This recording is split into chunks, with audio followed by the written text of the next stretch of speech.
through gaming, despite there being other issues everywhere. Excuse me. That does not dissolve what Microsoft has caused. They did not cause the layoff, but the layoffs that they are responsible for are major enough to where they made a bad situation severely worse. Microsoft laid off more people than a lot of these companies combined.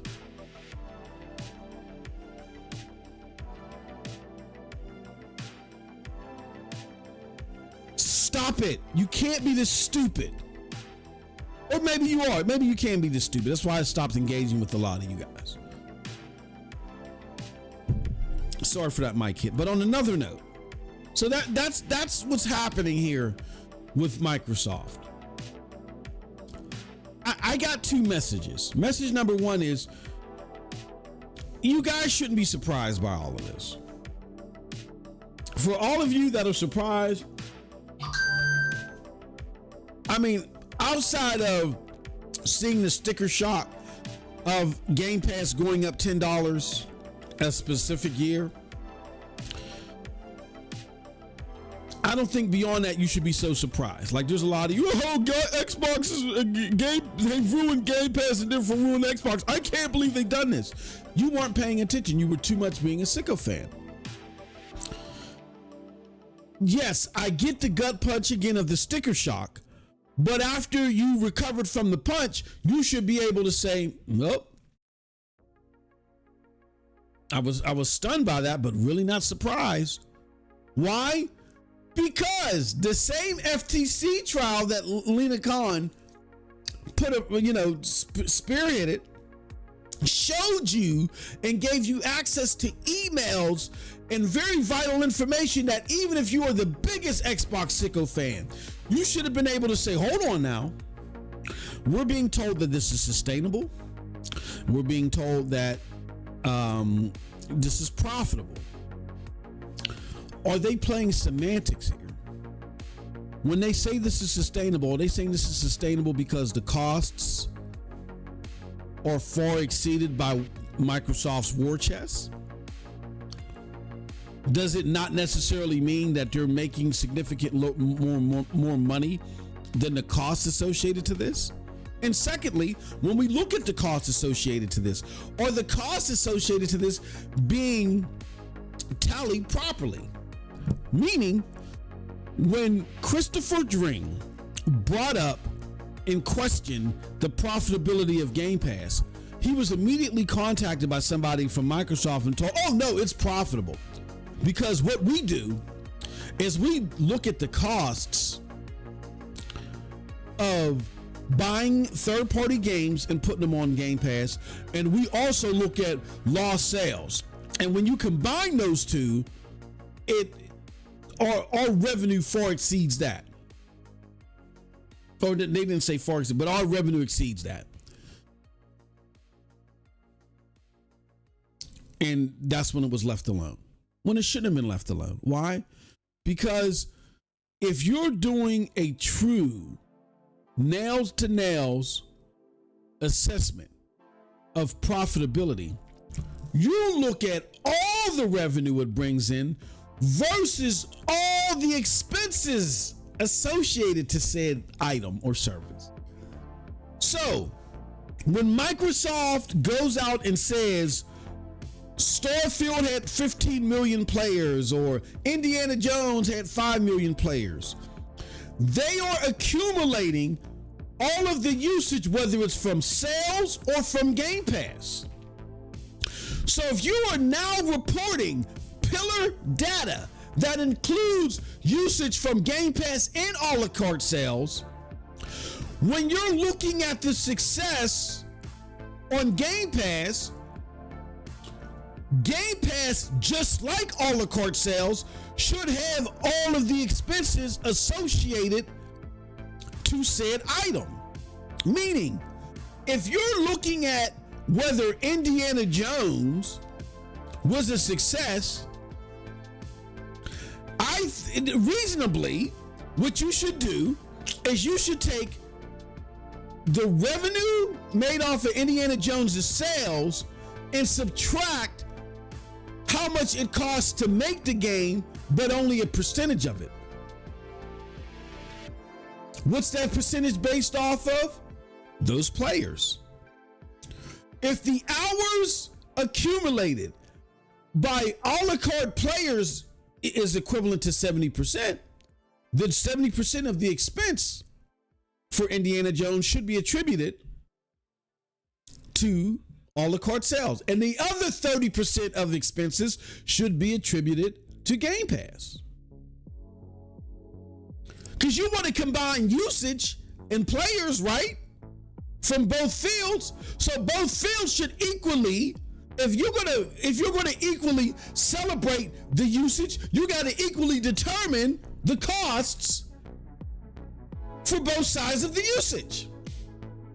Because you had to build this game for it to be available in Game Pass as well. That's an expense, and the percentage of usage should determine how much of that expense is attributed to that side of the game. But they don't do that. Anybody else reasonably would do that. So you're not getting a true nail to nail exploration of Game Pass's profitability. You're getting some caveated version from Xbox. We factor in how much it costs for us to get third-party games. We factor in how much we lost in sales. Why would you factor in loss of sales if you're not going to factor in the cost to make the game?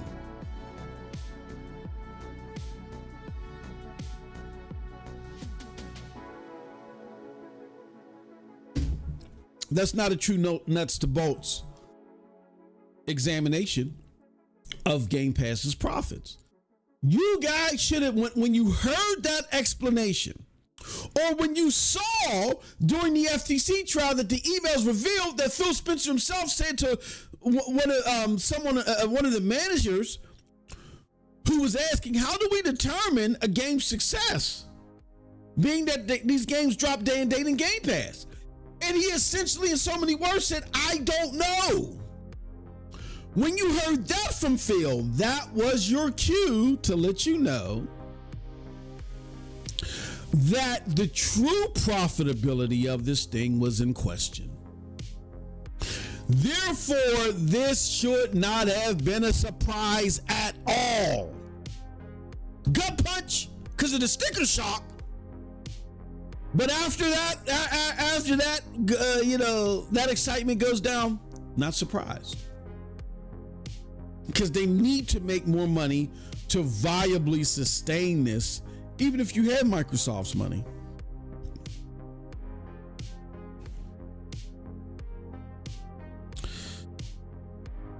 So that leads me to what I want to talk about today. If we do get to do the show, I don't want to delve too deep into this and repeat myself again for you members. We'll give you a little bit of that tomorrow. Here's what I want to talk about. I want to talk about Lina Khan. I want to talk about her, and I want to talk about why what she said was so important, and why of her, what she said was so important from a perspective of exposure. When Lina Khan said what she said and tried to bring light to this problem that the ABK deal was going to create,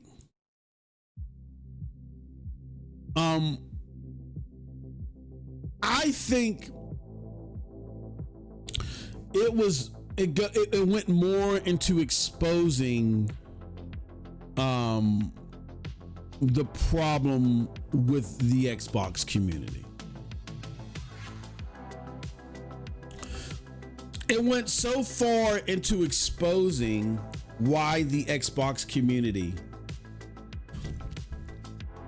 I think, is the most disgraceful community in all of gaming. Ever.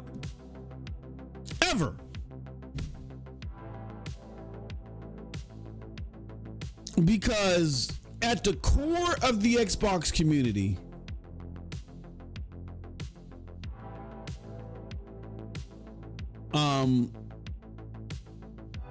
at the core of the Xbox community was like a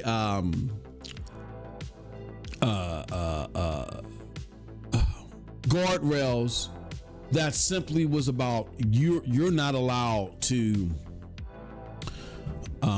talk negatively about Xbox, not at all. Like they're the ones that coined the phrase what do they call it? Ponybot. If you criticized Xbox, you're a ponybot.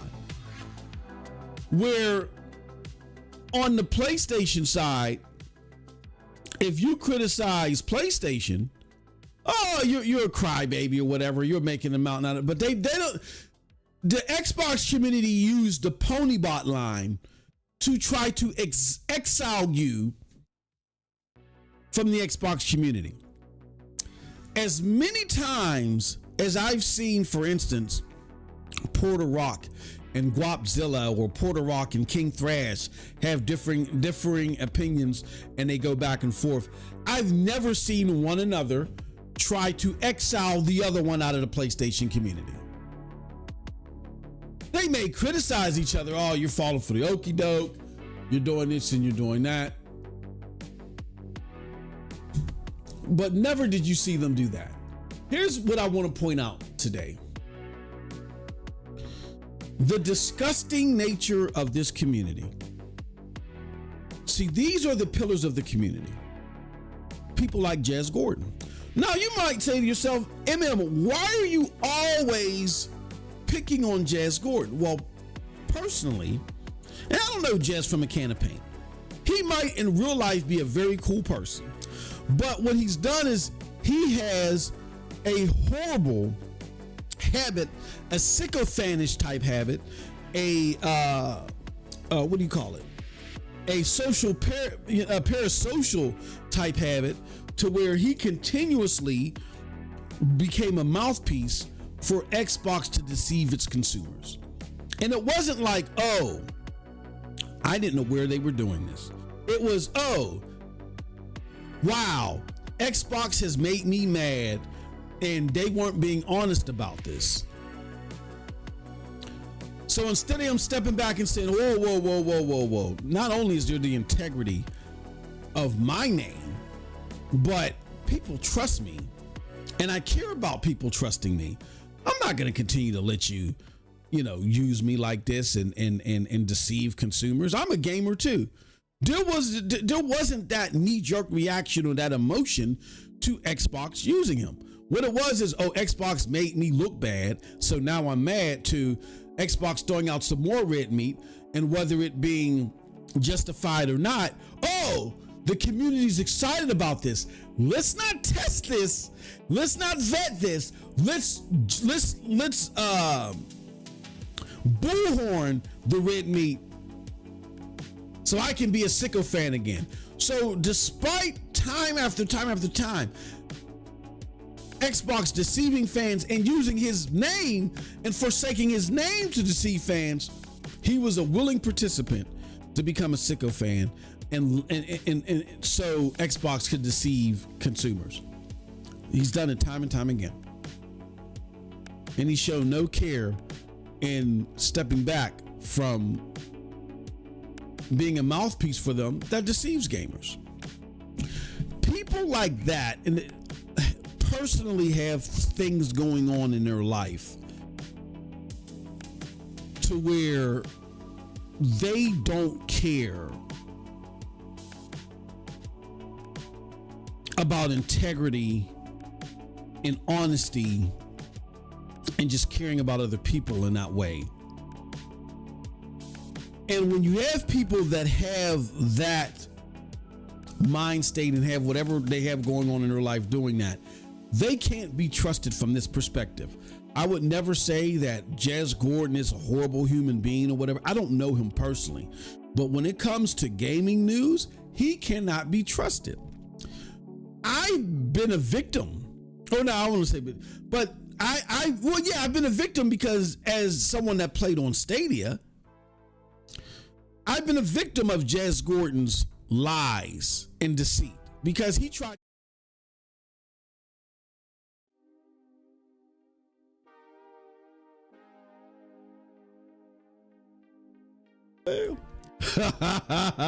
Yeah, I cut it off right at the juicy part, huh?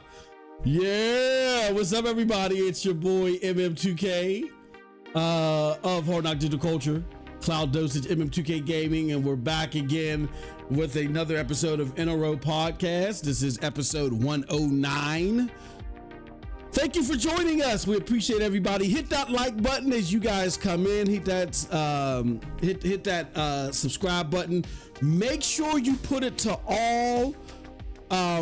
I talk about that in the video that you were just listening to. The video that you were just listening to was a members video. It's over an hour long of me really focusing on a wide variety of things. Some I'm going to touch on today, but going more in depth about some other things on the periphery as this news was hitting. So if you want that extra perspective, as well as the other extra perspectives that I tend to give before we go live, definitely hit that join button and become a member at the $3.99 Foamy Homie level. You'll get access to everything. You'll get access to videos like that, and you'll get access to our public videos before everybody else. All right, that's enough of my babbling. We got the one, the only, my brother, Cold Blood Sensei in the house. Cold Blood, how are you doing today, sir? Great. I mean, better than the green side does. Better than Xbox. Yeah. I mean, that's a holy shit moment. Oh, we got Snow Bunny in the house. Snow Bunny, good to see you in the chat. Yeah, holy shit. Yeah. Golly. Shout out to everybody. Thank you for joining us. Yeah. So as you see, a lot of our focus today is going to be on Xbox. The rumors and Lina Khan, and we're going to sprinkle it with a little bit of Ghost of Yotei, courtesy of my homie Cold Blood, because I have not purchased the game yet. I just told him my wife has a project in mind for the house, and whenever and I get it. I've probably shared this with you guys before. I used to have a bad spending problem. There was one year I probably spent like $15,000 on electronics, and most of it I didn't even need. So I've agreed that whenever we have a home project, we're both like cutting out our spending for a period, like our frivolous spending. But let me tell you something. As far as I'm concerned, buying Ghost of Yotei is not frivolous. It's a motherfucking need. Okay, all right. So I'm buying this shit anyway. Me and her just gonna have to duke it out in the middle of the boulevard. You know what I'm saying? So I'm gonna be getting my copy of Ghost of Yotei. If not today, sometime this week. I'll be able to talk about it too, but today we're gonna defer to my brother Cold Blood that's got all the experience on it. He'll give his thoughts on that, so stay tuned for that in the show. But yeah, man. Oh, thank you everybody for coming too. Hit that like button, share it out. I want to say too, I'm happy we could do this back to back. And I'm thinking that we might be going live on Sundays. I think I found a sweet spot. I kind of addressed my schedule in a certain way, and I'm making a big time sacrifice, y'all, in order to make this happen. So as long as me and my business partner can go in on Fridays, normally we did the show on Fridays, but because my Fridays are so whiffly waffly, I'm willing to go in Fridays, do what we need to do, And I've talked to the business that we partner with. So they're shifting what we normally do on Sundays for them to Friday. If I can go on a Friday, regardless of how late I get out of work, that frees up my Sunday. And then we can do this on a Sunday. I was running a little bit late because I had to take care of some important stuff, but I'm thinking between 10, 11 a.m. Sunday. I'm superstitious. I'm not going to guarantee it yet, but make sure that that time period is clear and free in case we go live, or at least make sure that you're paying attention. At least we go live. Let's go look at some of these comments here. Again, we got Unchained 1990 was the first comment. Says if the Xbox ends, then people have to get over it. Unchained 1990. They should have been over it. We'll get into that. They should have been over it. We got Voyager 88. He says, howdy. Donald Cowie says, could Xbox be sold off and Microsoft just force on AI office tools?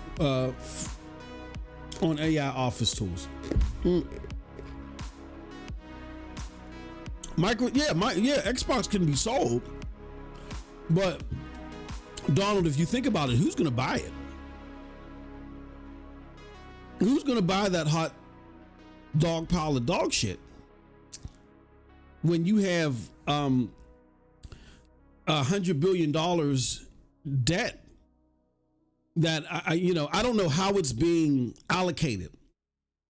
I don't know if they paid the 75 billion for Activision Blizzard yet. I don't know if it's coming out quarter by quarter, but you got to assume that debt, and you still got to consolidate because there's a lot of redundancies between ABK and Microsoft. That's normal, but that's what we were saying. Like, I'm not a huge fan of big companies merging.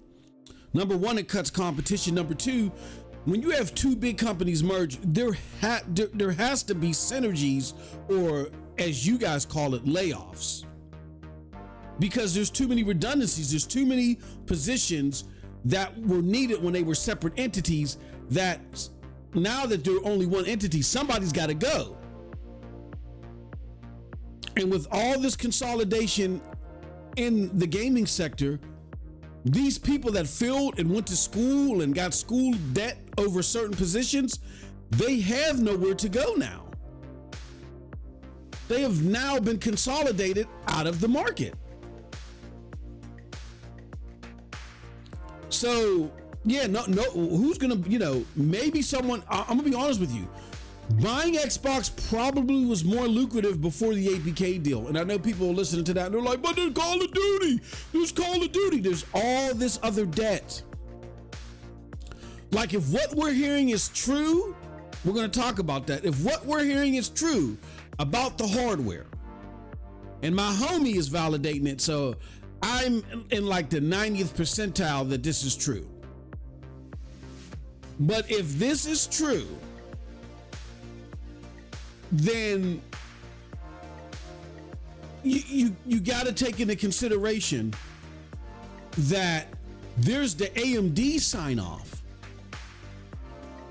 They were supposed to collaborate and make a console. They've already talked about it. Now, according to my homie, Big Timmy Dog, he's heard that no silicon has been produced yet. They just inked the deal. But when you ink a deal like that, there are measures, you know what I'm saying, to make sure that, hey, you can't just walk away from it. Once you sign that deal, you have an obligation. And if you got to walk away for any reason, you still got to compensate us. It's kind of, think about it like this. Me and my wife were just talking about this. If you've ever gone to a wedding or participated in planning a wedding, the wedding planner always has a retainer, right?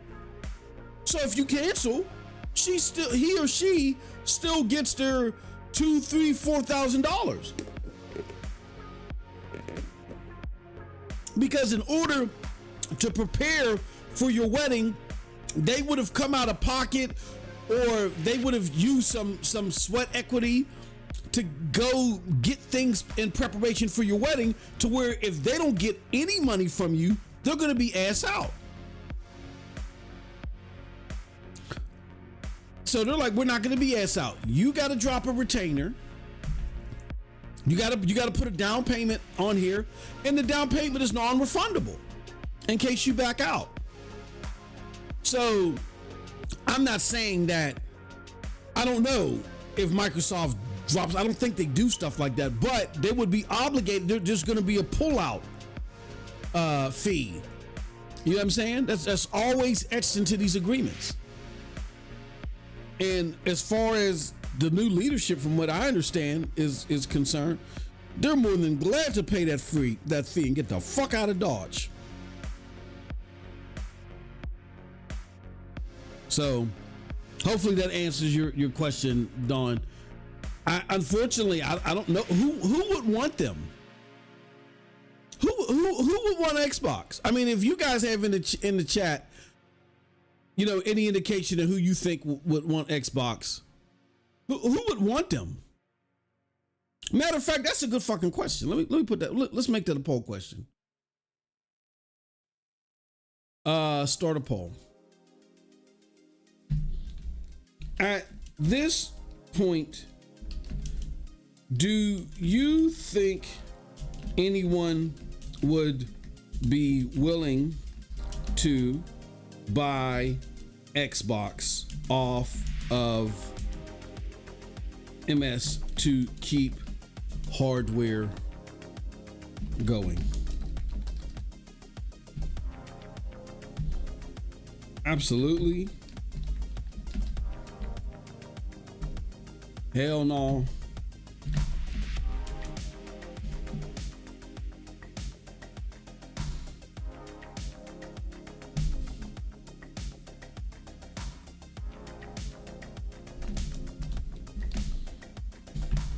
So the question is, and this will be a short survey. I mean, short, yeah, whatever.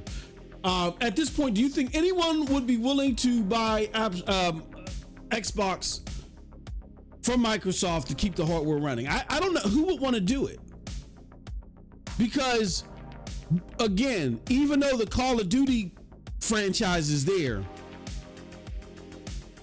let's just say you're an entity that wants to get into gaming. You got billions and billions of dollars that you can either conjure up, or you just got it at your disposal in order to get into this game. You got Call of Duty. You want to compete with PlayStation, but there's already a synergy there. If you own Call of Duty, not only does PlayStation still want you on the platform, they have a vested interest for you to stay there, but more so, you're more dependent upon them than they are on you.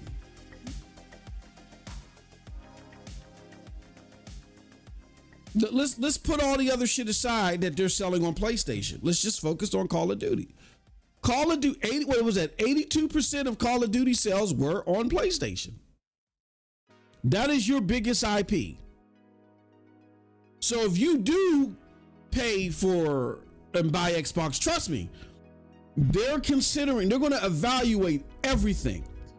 That price tag for Xbox right now, if you're going to buy them now, is going to be large Marge.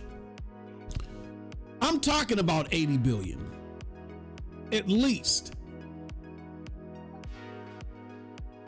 80 billion. They're gonna want to recoup for Bethesda, and then they might squeeze everything into 5 billion.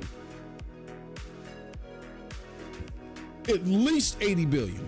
Now, if you wait a year or two, and let's just say Call of Duty depreciates, let's just say for some reason, because I hear some people are murmuring about Black Ops 7. Say for some reason, Battlefield 6 somehow just sneaks in and becomes the new king. Back-to-back years. As if the value of Call of Duty depreciates, that then depreciates the overall value of Activision Blizzard, and more importantly, the overall value of Xbox.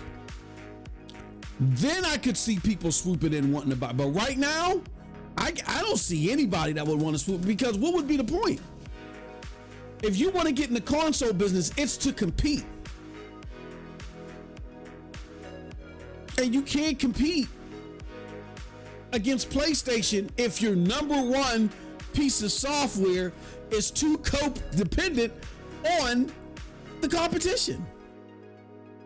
So if you think about it, and I'm not gloating about this because I'm not happy about this. I think PlayStation needs competition. But if you're PlayStation and you're looking at the possibilities of people buying Xbox, you're gloating. You're like, we got it made in the shade. Oh my freaking God. Because if anybody buys that property,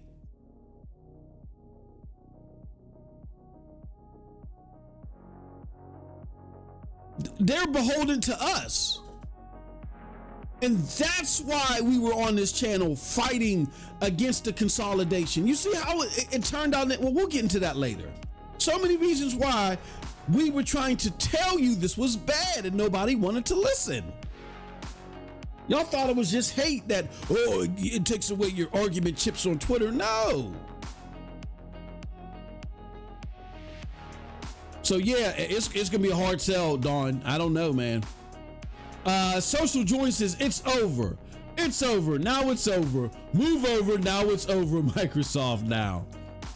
Juice says, oh shit, we are live.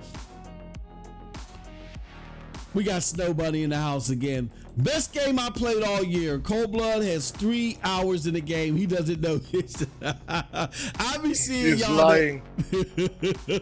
I see y'all going back and forth in the Discord. I was cracking up. Cold Blood getting people riled up over Ghost of Yotei. Oh man. C Fresh 2180 says time is money. Donald Cowie says Tencent.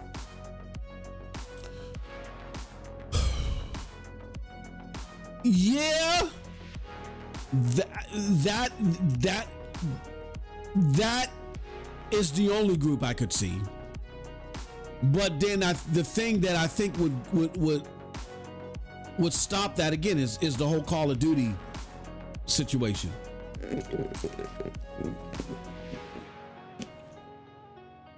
And Tencent and PlayStation, I don't think they're friends anymore. I think they were friends for a moment because, remember the whole lawsuit over their game that's ripping off Horizon series. I truly think that at the beginning, they wouldn't license it to them because they didn't want anything official on the record. But they were going to let it slide and maybe do something behind the scenes.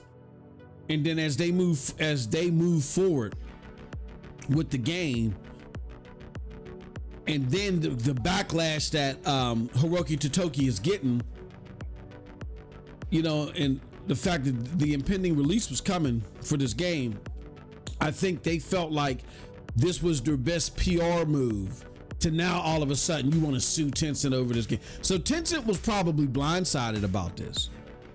They probably said, yeah, you guys didn't sell us the license, but you knew what this was all along and you were okay with it. They probably, and it'll all come out in the court hearings. It'll all come out in the court hearings. They probably wouldn't license it, but PlayStation probably said, oh, if you're going to sell that game, it's going to be a 60-40 split instead of 70-30. It'll all come out in the court hearing. So because of that, Dawn, I don't think that Tencent wants property that's beholden to PlayStation, which is Call of Duty is the 500-pound elephant in the room. That's what messes everything up. And people, and just saying that, oh, owning Call of Duty messes it up. Xbox was dog shit before Call of Duty. It is dog shit with a whole bunch of baggage after Call of Duty. So now they don't have the capabilities of being as agile. They could have bundled this thing up, sold the Xbox property for whatever, and went about their business. And then that would have put a lot of people on the table for it. And that would have actually helped the community. But because the community fought for it, and this is what the community got to think about. This is the irony, Cold Blood.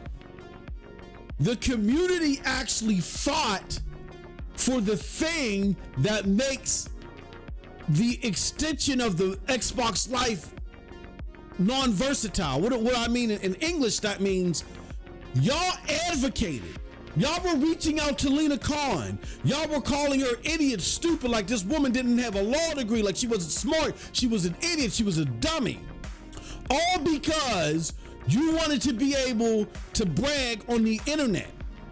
And by you getting your way, you now created a scenario where Xbox is not a fluid purchase for anybody else to help save your favorite brand and keep all the aspects of it alive.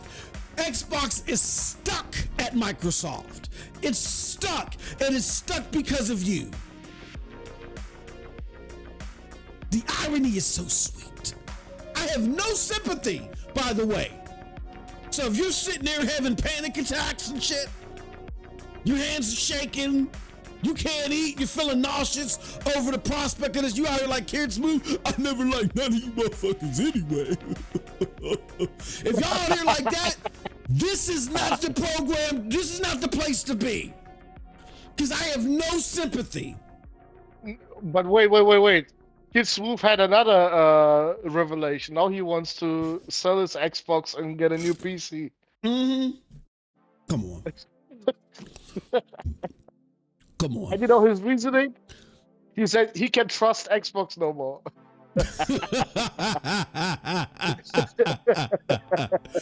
You just realizing that, Smooth? I have no sympathy. Yes, we had somebody drop off. Bro, they got it. Go ahead. I'm sorry. He realizes it every single week all over again. Yeah, it's like Groundhog's Day. He's Drew Barrymore off of 51st Dates. What do you mean you realized? Oh, let me say this. Let's fuck it. Let's get right into it. I'm gonna read some more of you guys' contents because your support is awesome. Snow Bunny says the scariest thought is if Microsoft did pull out of the deal and pay the price, things are scarier in their camp than we know. Well, I'm gonna be honest with you, Snow Bunny, and let's be fair. Let's be honest. There's no need to hide anything anymore. When I say hide, like I mean like be discreet about anything anymore. Snow Bunny, let's be real. When you and I talk behind the scenes, and shout out if y'all don't know who the legendary Snow Bunny is. Snow Bunny was a content creator for PNTS Network, had her own show with Rome and stuff like that, and Project Storm. You know what I mean? So shout out to Snow Bunny. She's legendary in this realm. We were all on a podcast together somewhere else. But I'll say this, Snow Bunny, when we talk behind the scenes, we knew this day was coming. We knew this was coming. There's no need to be discreet about it anymore. We knew this was coming. Now, again, these are all rumors and they're alleged. But and when I say that, I'll preface it with this.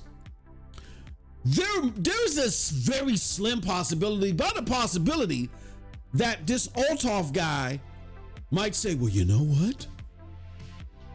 I think there might be value in Xbox. I doubt it.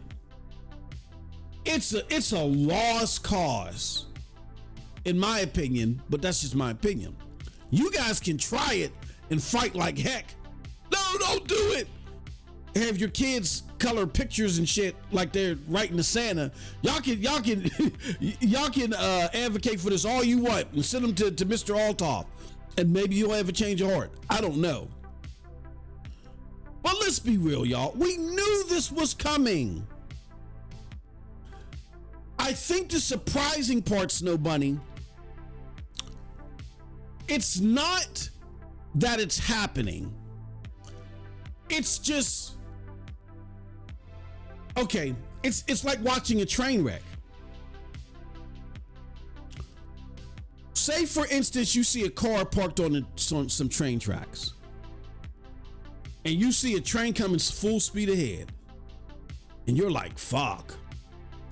You, in the back of your mind, you're thinking, this car is about to get dismantled. And you're just sitting there looking and looking and looking. You're not looking because you're thinking that the car is going to transform into an Autobot and stop the train. You know what's going to happen. But watching it happen in real life, that's the awe. That's what's interesting. So I don't think it's more or less surprising that this is happening. It's just interesting to see it unfold in front of us. The fallout, we already predicted this. We've already painted this picture, or the writing was already on the wall. And Snow Bunny, you and I have already talked about it. We were shunned with people that we work with because we knew this was happening.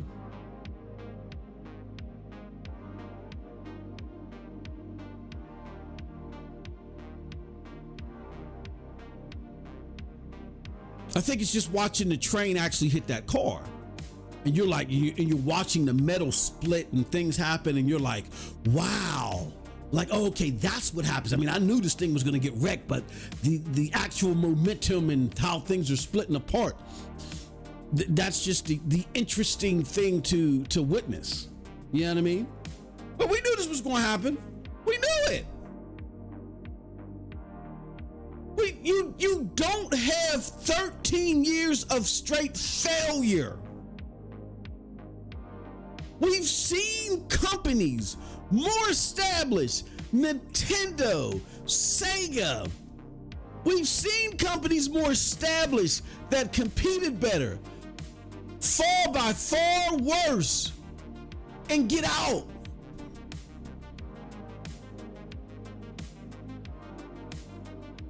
GameCube had sold 24 million and they were gone.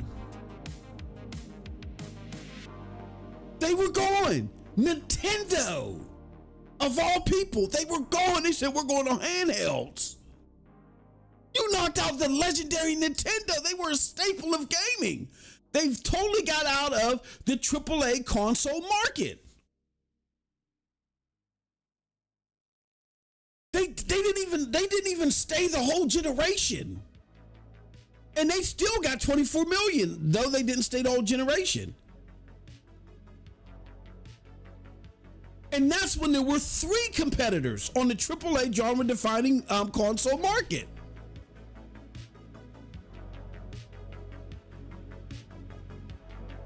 Now you only have 2. And with that 2, Xbox can only muster 30 million at this point in time, and they're doing worse than last gen.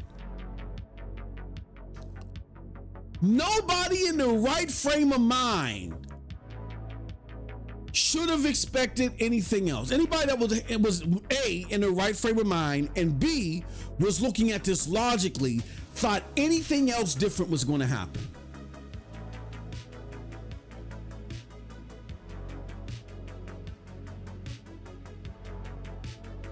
I'll add a third one. Right frame of mind, looking at this logically, and didn't have an agenda. Because you got a lot of grifters. I've seen them over the weekend. People new on the scene. As Tim Dog said it, Tim Dog exposed it. Get Xbox reaching out to people, gassing them up. Now all of a sudden they're Xbox sicko fans overnight. They defend everything that Xbox did. Xbox saved their life and saved and made sure that their family can eat more than ramen noodles, right? Now this happens. What do? They don't defend this like they do everything else. They don't defend this. They follow the clicks. The clicks are on the favor of, we got to crap on Xbox. So that's where they go. The grifters were exposed. You understand what I'm saying? Anybody looking at this logically, that was in the right frame of mind and not grifting, knew what was happening.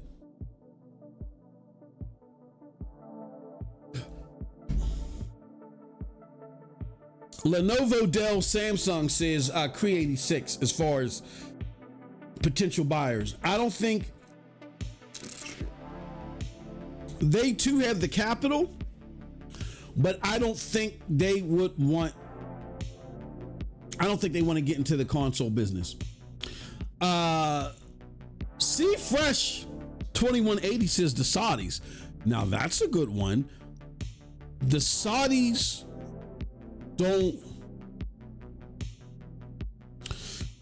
I don't think they right now have an issue with and they have the capital, of course, we know that. Saudis could, the Saudis could buy them. That is true. That would be awful. I would rather it just die off.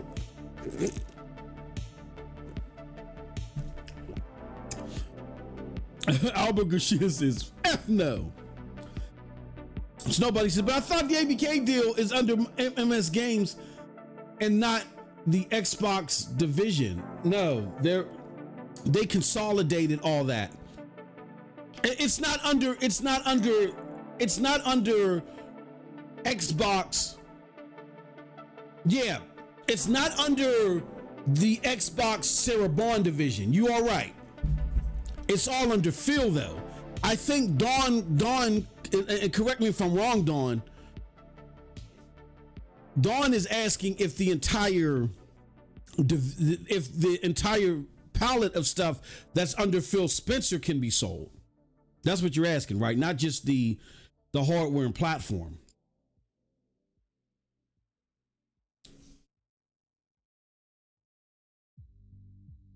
Because if you're just talking the hardware and platform, I mean, yeah, people could buy it, but the thing with Microsoft is they don't because they sold the least. I mean, you would get the xCloud infrastructure, which isn't impressive. It's one of the, in my opinion, one of the poorest, if not the poorest, cloud platform out there.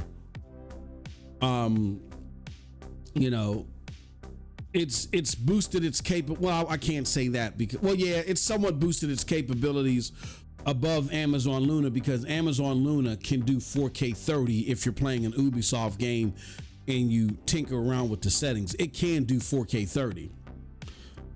It was able to do that just the moment it got Ubisoft games, but at least xCloud now is able to do 1440p 60. But I think it's still one of the least performant in as far as visuals and stuff like that platforms out there. So I guess you could buy that property, and I guess Microsoft would be interested in selling that property off xCloud and its hardware technology. But I'll be honest with you, if I'm trying to get into gaming, I don't want the Xbox hardware and the Xbox cloud technology without at least some of the games. So I don't know what Dawn was talking about. That's a good point, Bunny. He could just be talking about the platform side that's under Sarah Bond. But why would you buy? You're better off starting from scratch. Xbox in that arena has no leverage to cheaply put together hardware the way PlayStation does. PlayStation is a manufacturer for one, so they get great deals with manufacturers and jobbers and stuff like that. They're already pushing hardware, TVs or whatever the hell they're selling. So they got that in their favor.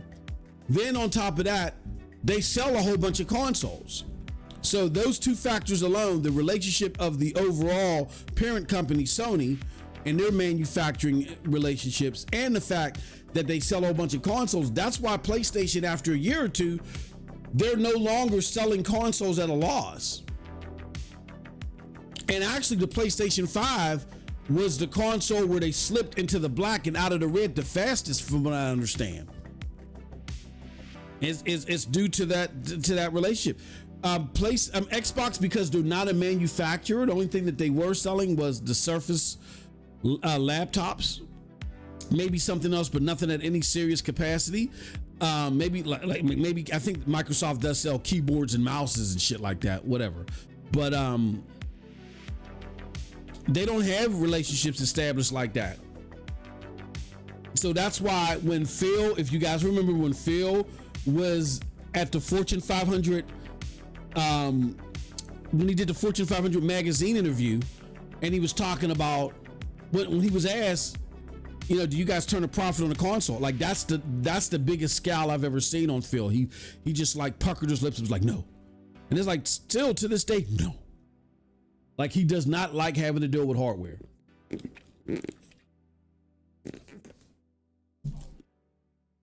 So if you are somebody that wants to get into the console business over the hardware in the cloud, I mean, I guess you could get like a somewhat of a head start with Xbox, but would it be better to start from fresh unless you're getting some of that property too? You know what I mean? So that's a good point. Nope, the rep is burnt for good. PlayStation holding over 80% of card sales on console is a crazy stat. That's sick, but you know that's what puts everything at bay. If you're talking about the software and hardware side, Microsoft can sell off the hardware brand and just keep it. They can keep the software, but yeah, like I said, see fresh. Who would buy that?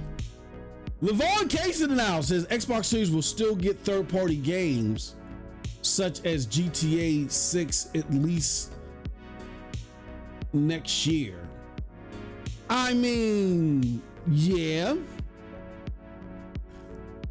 If you're a current Xbox owner, I don't think that Xbox is going to be abandoned by Rockstar. But you best believe, Levon, that the support that Rockstar is going to give Xbox is going to be second to none. Like they're stuck in the 30 millions now.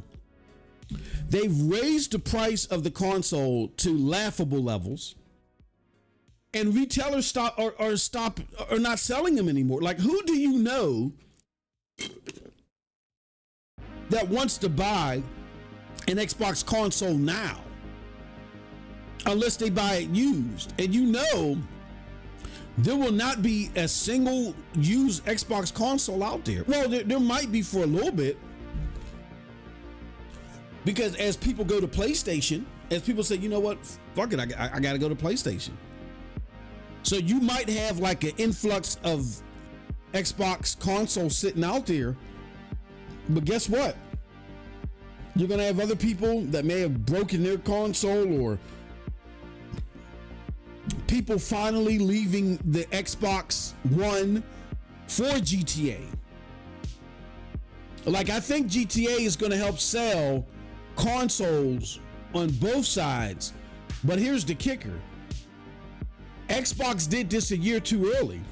They should have waited till GTA launched and then pulled this shit. Because now here's what's gonna happen. The used console market is going to be nuts for Xbox, because if you're an Xbox gamer, that's all you know, and you leave Xbox One and you're like, nah, I want to stick with my Xbox console. If there's a used Xbox console out there, you can go buy that motherfucker. You'll be great. You can upgrade and play GTA. Microsoft gets nothing off of that except for the 30% of you playing, GTA, right? That's all they get. PlayStation, on the other hand, they get the 30% and they get the new console sale. So that's even, additional funds for the console sale, along with the saturation, you know what I mean, and the 30% off of GTA. So if I was Xbox, I would have waited a year. I think their timing was bad, but I knew this was coming. Jenna Hayes says, MM2K, nobody gonna buy Xbox. If someone buys it, they will be passing the turn to someone else. Laugh out loud. Jenna, you would be surprised And this surprised me. And I wonder if my business partner is listening, because he'll listen every now and again if I'm live. So we were talking, and he rarely plays his Xbox. Like, he used to be a big PlayStation person, but he only plays like the sports games. He only plays Madden, the boxing, and 2K, right?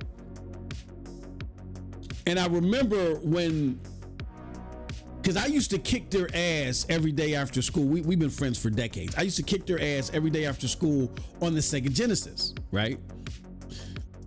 So I remember when the PlayStation 2 came out. I didn't have one yet.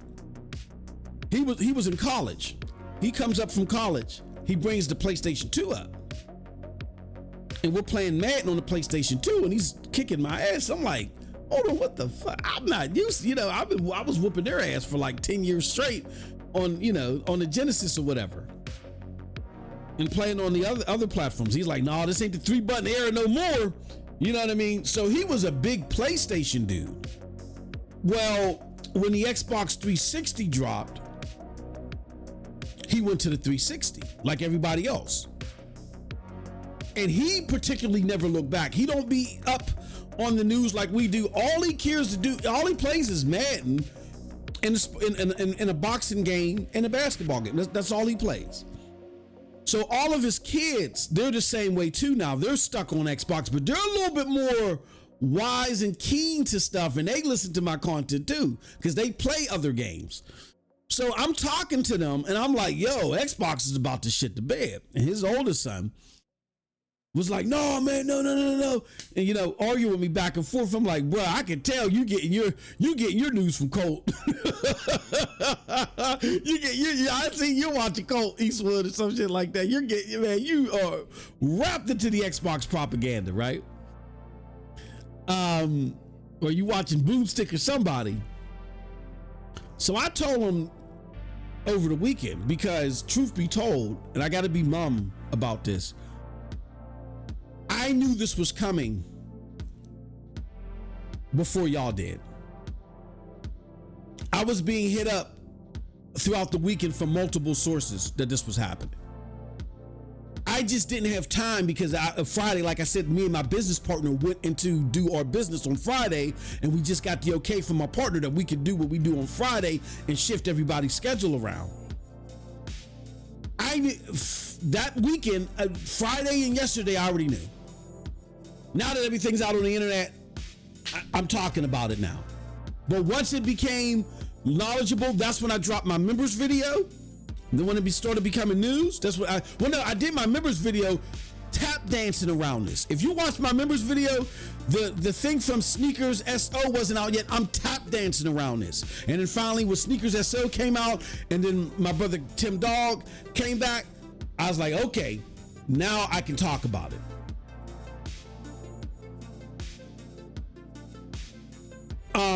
I told my friend, my business partner, I said, you might want to let your son know, man. Word on the corner of the boulevard is Xbox is going the way of the dodo bird. Bro, better get on that PlayStation. He's like, nah, we ain't falling for that, man. Xbox ain't going nowhere, man. You talking about Xbox? He's still stuck on the 360 days. He don't understand, because again, he don't follow this. He just goes in the store, buys the console, buys the game. It's still available. So he's thinking it's still dominant like the 360. I'm like, bro, you talk about delusions of grandeur. Bro, you need to watch I'm not just sitting here capping. I know I'm a small channel. Go check out the other recommended channels like a Porter Rock. I'm trying to tell, like, bro, you are lost in the stars. I am telling y'all right now, y'all need to liquidate y'all investment. you need to, like that Dave Chappelle skit with Wu-Tang bonds. You need to diversify your bonds, bitch. You need to liquidate all that shit and go get you a PlayStation. Oh, no, man, I'll believe it when I see it. By that time, it'll be too late. The lights will be out. Phil Spencer will be in Cancun.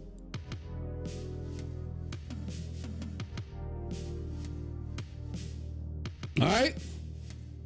So, they're not listening.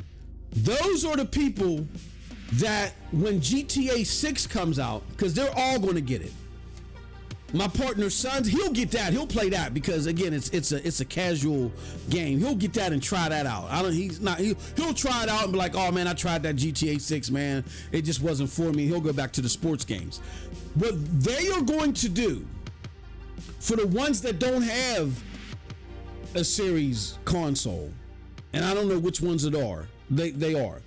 If any of them still have Xbox One consoles, they're going to upgrade and they're going to look for an Xbox. And they're going to sit there and say, oh, man, it's going to be hard to find some, but I can't find no Xboxes because they're going to be late to the game. I can't find no Xbox. What's going on with Xbox? And then they're going to walk into the store and they're going to be like, oh, man, hold on. The Xbox Series S is $900. It's $35,000. Damn, is Xbox that special? No, dumbasses. The Xbox is going the way of the dodo bird. It's going the way of the $3 bill. It's like US Mint right now. It's a rarity. They're not going to be the wiser. So yeah, I knew about this over the weekend. I just couldn't say anything. But Jenna, you would be surprised, Jenna, how many people are in that camp. I got a cousin. He's the same way. He's still stuck on Xbox. He's still stuck on it. And a lot of it is older people. But here's the thing, and it's not a bunch, but you got to consider there is a decent size of older gamers around my age, old grandpa gray hair gamers. They don't pay attention to none of this stuff. They don't listen to us. They'd rather spend that time playing games. So as long as they walk in the store and they still see the games there, they're not comparing the size of the inventory. They're just laser focused on Xbox. They're not the wiser. They don't know what's going on. They gonna actually go on there, Jenna, and try to look for an Xbox. Now it's going to be comical. I would love to be a fly on the wall when they do that. They would just sell the hardware, sis Cree. Maybe that's a possibility. Because and here's an interesting dynamic of that, Cree. Why I say I don't know who would want to buy that, because if you're selling hardware, the hardware is only as good as the store that's attached to it. Just having hardware that's capable of playing games, that's not going to give you success. Anybody that knows this knows that the store that's attached to that hardware, that's what determines success. Nobody's going to shell 5, 6, 7, 8, 9, or whatever the price is going to be for your hardware unless they know the place where I'm going to buy games to play on this hardware is the B's G's. So what's going to separate, if I say I'm the Saudis, right? And I go buy this Xbox, I buy the Xbox hardware, Cree. What's going to be special about it? Even if Xbox says we'll still make games for you, but guess what? I bet you they ain't going to be day and date exclusive. They're not going to treat them the same. They're now a new entity. They'll put their shit there either when or after they put it on PlayStation. Because think about it. Now you're a full-fledged publisher. Now you got to think what's best for your publishing stint. And if I just suckered you into buying my hardware and my cloud infrastructure and you ain't got no games to back up your store, I'm gonna go switcheroony real quick on you. Ain't gonna be no more day and date on this new version of Xbox that's been bought for somebody else. It will not be, no, it's not going to happen. You might see, in a scenario like that, you might see Xbox games that don't even come to the new Xbox if they're bought by somebody. Why? It's the least appealing, it's even less appealing now. Because what are you going to put in there? What do the Saudis have? Well, they got EA. So, but I keep saying it's a Saudi company, rather. If the same Saudi company that bought EA is the same Saudi company that buys Microsoft in this scenario, if they're bold enough to make it EA content exclusive, then yeah, that would be a dumb move, but you could see them try. But if you just go buy the hardware and the cloud infrastructure, what are you going to put on it? Why wouldn't I just go buy a PlayStation?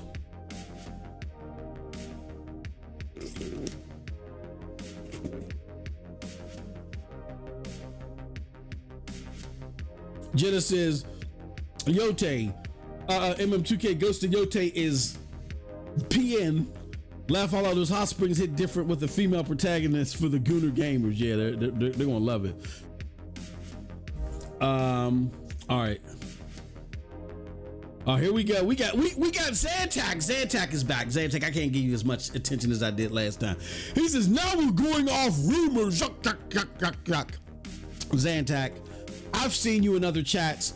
When those other podcasts talk about PlayStation rumors that aren't even true or that haven't come true yet, like if there's word that PlayStation was going to put return on Xbox, now we're hearing it might not even happen. You were up yakking it up, Zantac. Stop it. Stop it. Juice says, I see we have an Xbox. Zantac loves the punishment. Nobody's panicking over rumors. They're putting old Yeller to bed. Take her out to the back. Sorry for my pooch lovers. It's okay, Yeller. It's okay. Close your eyes.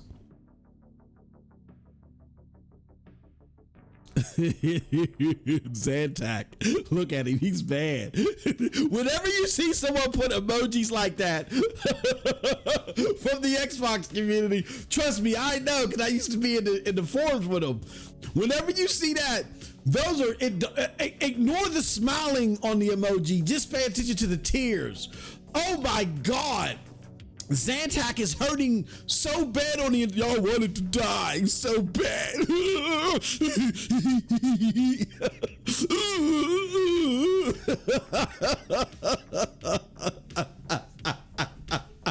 Zantac, your hurt is hurting inside, bro. They are, and again, I don't care that you guys are hurting. And Zantac, you're welcome to be here. You've been here before for a little bit, then you'll disappear, and then you felt a little special because Doc Dark sent out the signal. Shout out to Doc Dark. He sent out the back signal to y'all. Come here. You're more than welcome here. You'll be another J Gaming and True Virgil, because they just become court jesters here. Let me just propose this to you. Let me propose this to you, Zantac.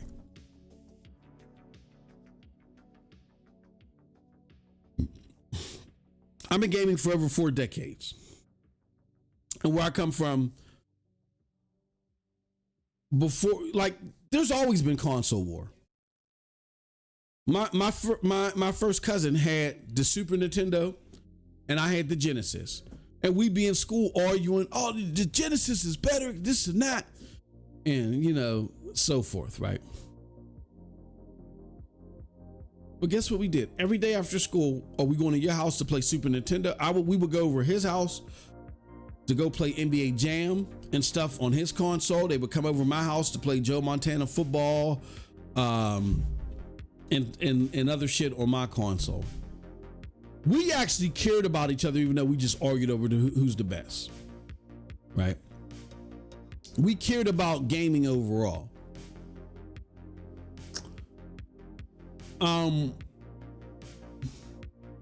You potentially from some very prominent sources who predicted this stuff before, and you and others were saying, these are just rumors. And people listened to that rhetoric and then was caught off guard when they should have, again, liquidated and moved on before. More importantly than waving a flag for any of these consoles, as you see here routinely, we will kick the shit out of PlayStation. More than waving a flag for any of these consoles, I think what you guys need to just get in the mode of is just looking out for gamers. Looking out for gamers. Now, what I would do, again, I don't care about the Xbox property anymore. So you ain't got to do exactly what I do. But what I would suggest that those of you, instead of hurting inside and lying and saying, oh, these are just rumors, like this was just Charlie Babbitt and them and Bebop and them just coming up with this.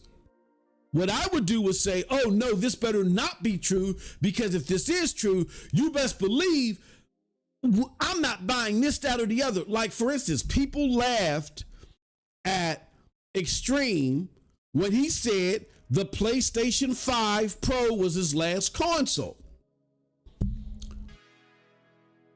I did not laugh. I followed and said, yes, I'm with you, Extreme. The PlayStation 5 Pro will be my last console if PlayStation rapidly moves down this path. Now, again, I'm not saying they've deviated from it, but there's clear chinks in the armor where they're removing line items from the report. Now, there's other things that they've done to kind of like say, let's slow this down a little bit.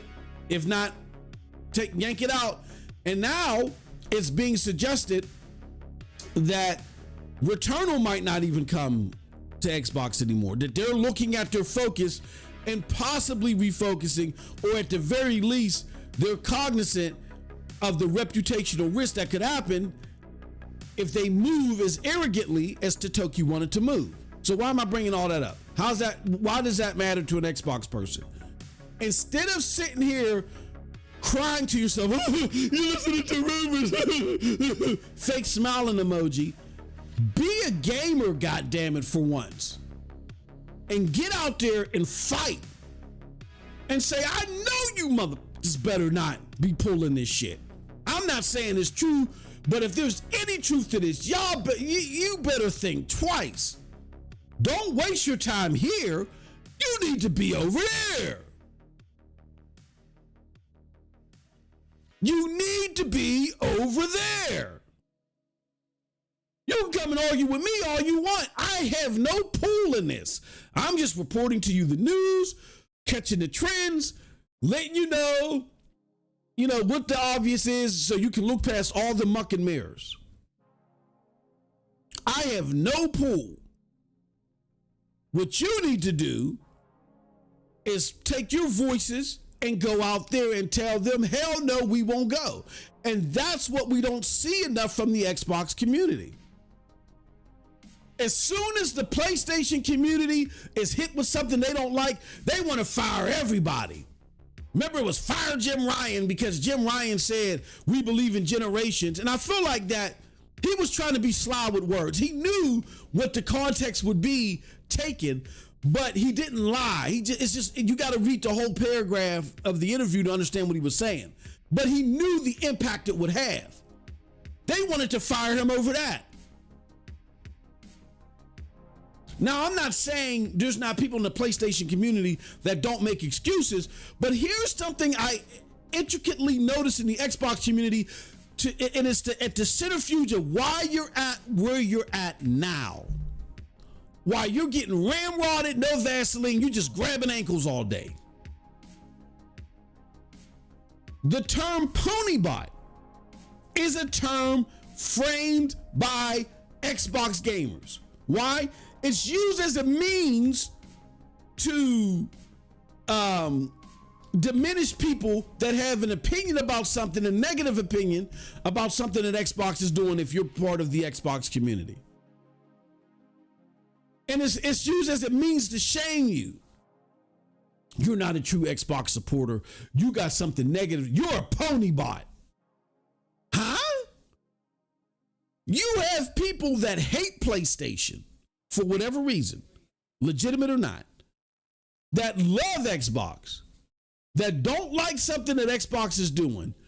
They're publicly vocal about it. And now you coined a phrase to them that now they have an allegiance to PlayStation. Xbox is the only, I've been gaming for 40 plus years. I've seen console war from every side. Commodore versus ColecoVision. I've seen it all. 40 plus years, I have never seen this level of ridiculousness that I see in the Xbox community. Ponybot? You try to shame people because they don't toe the line and everything. And this has been done to people that hate PlayStation. It is visible that they hate them, but just because they criticize Xbox, they're a Ponybot now? These are people that have never bought a PlayStation item ever in their life. Xbox, why are you doing that? Oh, shut up, Ponybot. This unwavering allegiance to somebody that don't give a damn about you now is why you're at where you're at.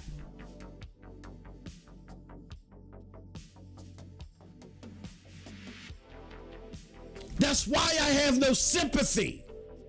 Go over there with Kid Smooth, cry, try to tap dance or do whatever, get whatever you can in your collection cup for your 5080. I don't care.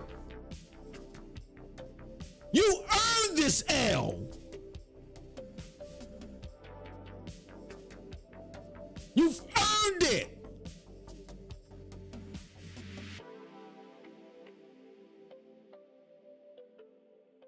It's just repulsive behavior, and I hate using terminology like that, like, ugh, you know why? But it's repulsive behavior as gamers. You have a staunch supporter that just wants better, and you're trying to give them a scarlet letter. You a Ponybot. Shut your ass up. Y'all deserve this L. Shout out to Andrew Wilkins. He says Xbox was always factual garbage. Hey, look, you're gonna leave my 360 alone. Andrew Wilkins. Old Man Gaming Guru says predicted the price hike and Xbox's exit from consoles. It was obvious when Microsoft put tentpole titles on PlayStation. No way I'm giving my comp, my blueprint favorite kits if they're still competing with me. He said Microsoft entering gaming is the worst thing to happen to human history. Andrew, I'm through with your ass. He said every Xbox man I ever knew is a piece of shit person. Well, damn, I was one at one point in time. Am I a piece of Hey, bro. But yeah, there's no sympathy to be held. And I can't even look. Let's get to the news. Let's get to the news, and then let's break this down. Because yes, is there enough blame to go around? Yeah, but do I really have sympathy? No, I don't. Yes, I've said it. I don't. My point of even creating content, it don't get no more Xbox than this. I didn't have a desire to do YouTube. When Twitch, I'm telling my age with this. When Twitch TV, because I always like beta testing stuff, whether it's a game, a new platform, or whatever. Twitch used to be called Justin TV. This is how old I am. Twitch used to be Justin TV. When I was rooming with my brother and his girlfriend and his girlfriend's brother. The girlfriend's brother was like super smart on the computer, and my brother worked for. He had a high position at one of the top firms, internet places. Stargate. It was a local place called Stargate. Netscape, which belonged to Microsoft at the time, ended up buying them up. Stargate had won awards at the time as being the best dial-up internet service in the United States. So me living with them two geeks just took my mind to a whole different stratosphere as far as understanding technology at the time. But with that being said, so there was a lot of things they were introducing me to, and then that's when we started our publication. We started writing. We was on MySpace, and we were that's how old we are. We were on MySpace talking about gaming, having petitions about System Link and all that. That's what really got me in the thick of things of trying to understand what gaming was. I was happy doing that, just writing articles, doing stuff like that and just trying to get to E3, trying to get a big enough following to go to the E3 and say, hey, give us a press pass. Because at the time, E3 was, there were times off and on where it was open to the public, but then they stopped doing that because the press was complaining. And then for a large part of E3, it was only open to the press. So that we were fighting to try to get press passes, right? In that fight, we got this email about Justin TV. They were looking for people to beta test this streaming thing. Was this new concept where streaming first was happening, and we were asked to be beta testers, and I said, no, I was like, I ain't got time for this. You know, you got to hook this up. I mean, it was all this complicated shit at the time that you had to do that I was just like, I'm not interested in it, and so we never pursued it. But that's how old I am on this gaming shit.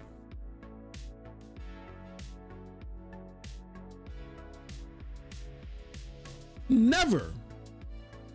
I've never seen this level of die-hardness regardless of what you were going to do, regardless of what you're doing to me. I remember my brother and I, we were 360 diehards. Would come home every day from work, fire up the 360 until we went to bed, playing whatever game, co-op game that was out together, or playing our games individually. We were Xbox diehards. We didn't watch TV in my house. We played video games. And then on the weekends, we might bust out a movie. We would all sit there and watch it, have a couple of drinks. Then we go back down and bust out. We were on that 360 all goddamn day, right? Calling off with new games, okay? That was, you know, or scheduling off. Oh, so-and-so's coming out. Yeah, we ain't going to work that week. Yeah, fuck no. Diehards. Even my brother and I, it was just a 2-year period where the 360 was kind of like fucking up with games, and Uncharted 2 had came out. And my brother and I, we was on the chat boards like, if Xbox, we were like, ooh, this Uncharted 2 looks awesome. It looks like it could be the best game that was ever made. Tell you what, Xbox, if y'all don't get y'all shit together, I'll trade in my 360 and I'll get a PlayStation 3. You know what I'm saying? And bust out this Uncharted. If this game is what we think it's going to be, we'll do that. We were on that level, even though we were kicking in PlayStation's teeth all over MySpace, all over GameSpot chat rooms, all that stuff. That's being a gamer. That's being a gamer. I've never seen this level of parasocial attachment to a brand that's not producing for you. Now they're charging you $30 a month for day and date. Great video by Porter Rock, by the way, where he talks about this. He talks about, and he gives you, I would after this is over, I would urge you guys to check it out. Great video where he explains where Game Pass fails. Game Pass failed because, in his estimation, you know, you only have so much time within a month to play, to play games, watch TV, all the other stuff. In the same time that it takes you to beat a AAA game nowadays, you could have watched 2 seasons of a show you was interested in. You consume way more content than you could feasibly play in gaming. You can like try out stuff in gaming, but you can binge a whole episode in the same time that you're trying, binge a whole season in the same time you're trying out a game. So the model of trying to give you AAA games at like $10, $15, it just wasn't sustainable forever. I told y'all 7 years ago that they're going to bump the price up to around $30. We've talked about this multiple times. It should not have been a shock. But on the flip side of that, it shouldn't be defended.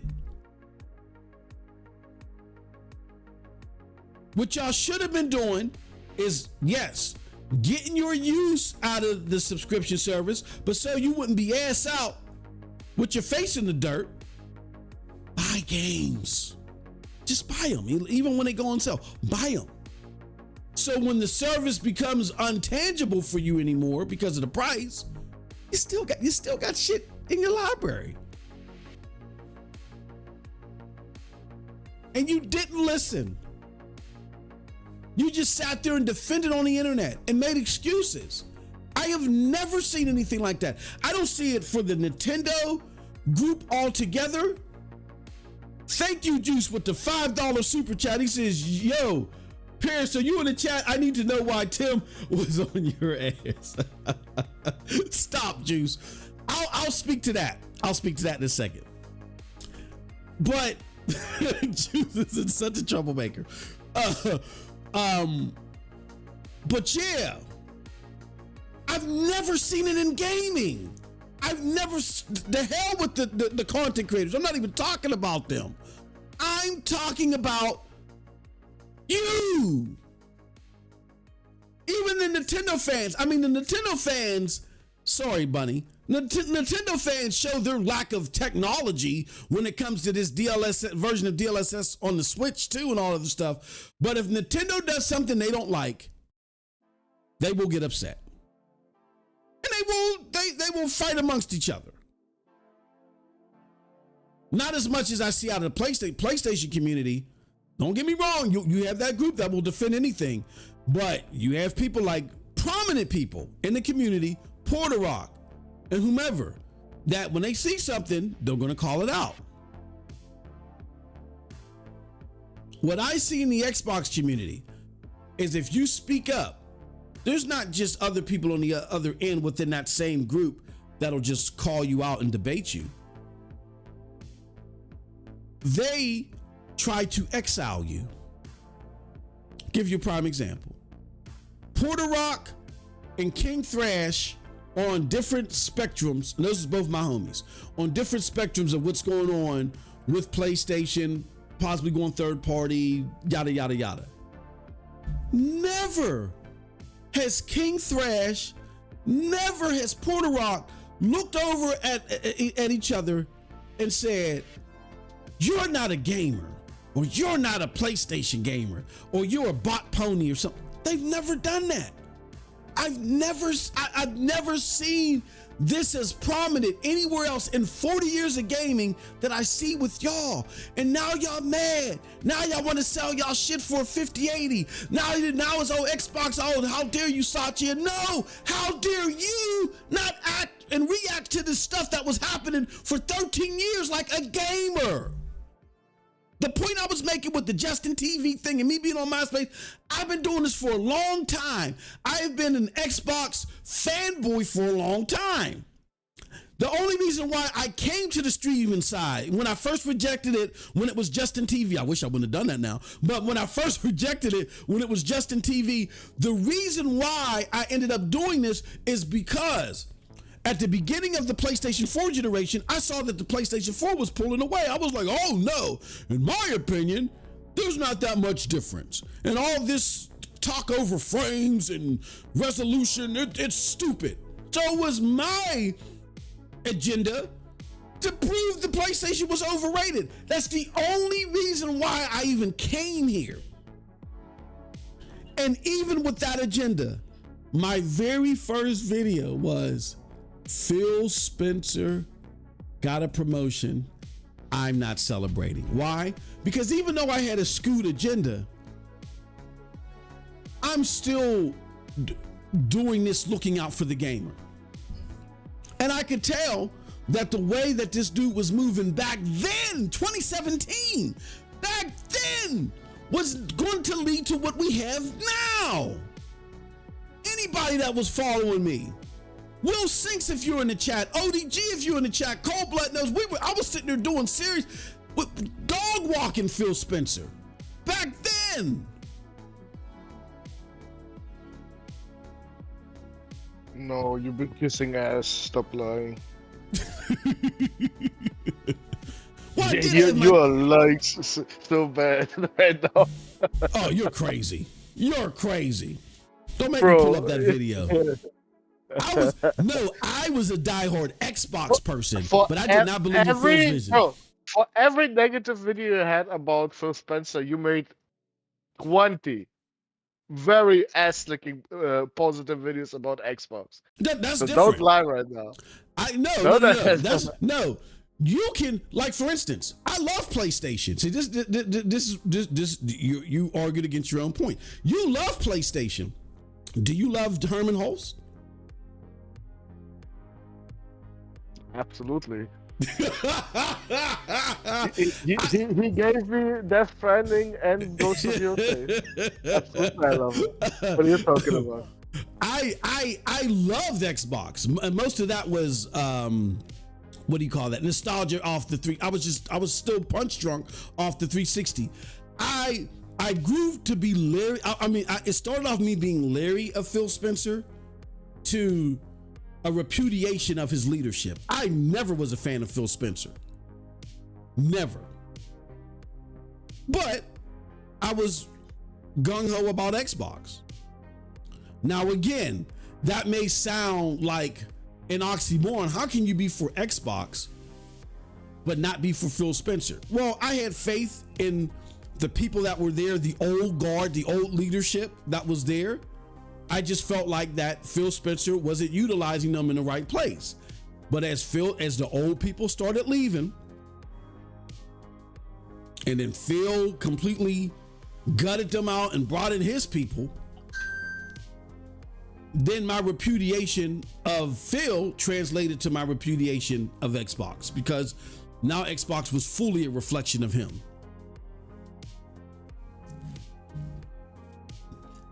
So you can loathe the leader and love the like. I love PlayStation still. I want to see Hiroki Totoki gone yesterday. He said, Emmanuel A1 says Phil Spencer has saved gaming. Like, a lot of people to that point, Emmanuel, a lot of people praise Phil Spencer for saving Xbox, right? So you got to ask the question, how did Phil Spencer save Xbox? He sold a bunch of controllers. When Satya called and said, hey, do you want Minecraft? He said, sure. He, supported Satya when they got PlayFab and other things. And he just followed the agenda that Satya put in front of him through Terry Myerson, and didn't spend any money. Well, he had no choice because the money was restricted. You could have put a blind wombat up there in order to do that. Now, Satya is willing to play this game and say, Phil did a lot, man. He convinced. He's willing to play that game. But when you read Satya's book, and I listened to the audio version, and then listen to what Phil said, and then Phil got cornered in a Fortune 500 magazine interview about how the Minecraft deal happened. Remember, for years we thought Phil was behind the deal, but then he was forced to admit, because his card was pulled at the Fortune 500 magazine interview, that the brainchild for Minecraft, them getting Minecraft, was Satya, wasn't him. Satya called. He called himself, realized what he did. So if you look at those accomplishments, right? A blind wombat could have done what Phil did. All Phil did was, yes, sir. Yes. Phil, this is what I want you to do. Yes, sir. Yes. Game Pass is Satya's brainchild. How? Satya is the one that infused subscription services into every business portal. xCloud is Satya's brainchild. Why? Satya infused cloud technology, because that's where he came from, into every business portal. Minecraft, PlayFab, all that stuff. The only thing that you can give Phil credit for, if you think this was a success, was Bethesda. Satya wrote the check, but Phil, their relationship with Phil, or really legacy Xbox altogether, is what sealed the deal on the Bethesda deal. And I'll be honest with you, that has yet to come to fruition. Because Starfield ain't do it. Now maybe Elder Scrolls 6 will do it, but that deal is yet to come to fruition. It's been, I would argue, more of a drag than a benefit. Mainly due to Starfield. Because here's what's not being talked about. If they lost $300 million because of cannibalized sales of Call of Duty, how much did they potentially lose because of Starfield? For all of y'all that want to say, but they had 17 million players. They had a whole bunch of players on what's it called? And it's even worse for Starfield because Starfield isn't on PlayStation to help subsidize some of those lost sales. So for those of y'all that want, well, they had 17 million players in 30 days. For those of y'all that want to be like Zantac or whatever, making excuses, think about that.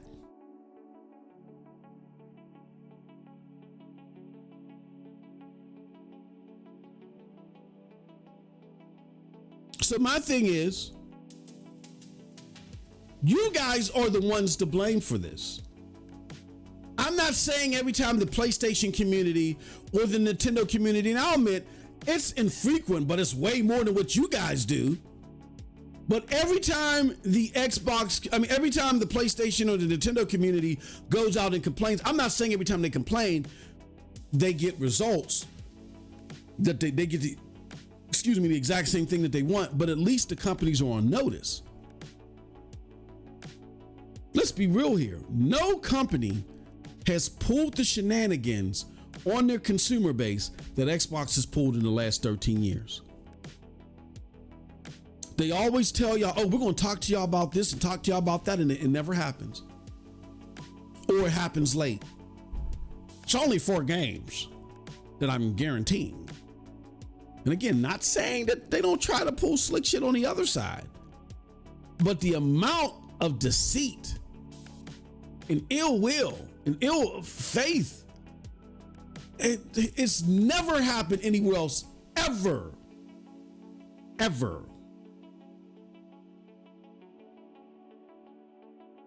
Even Stadia, for crying out loud, they just kept their mouth shut. They just shut the hell up and didn't say nothing. Oh, well, let's not talk anymore.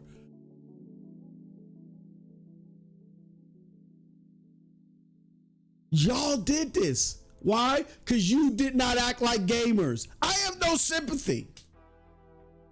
None. Let's go. Let's now go to the news.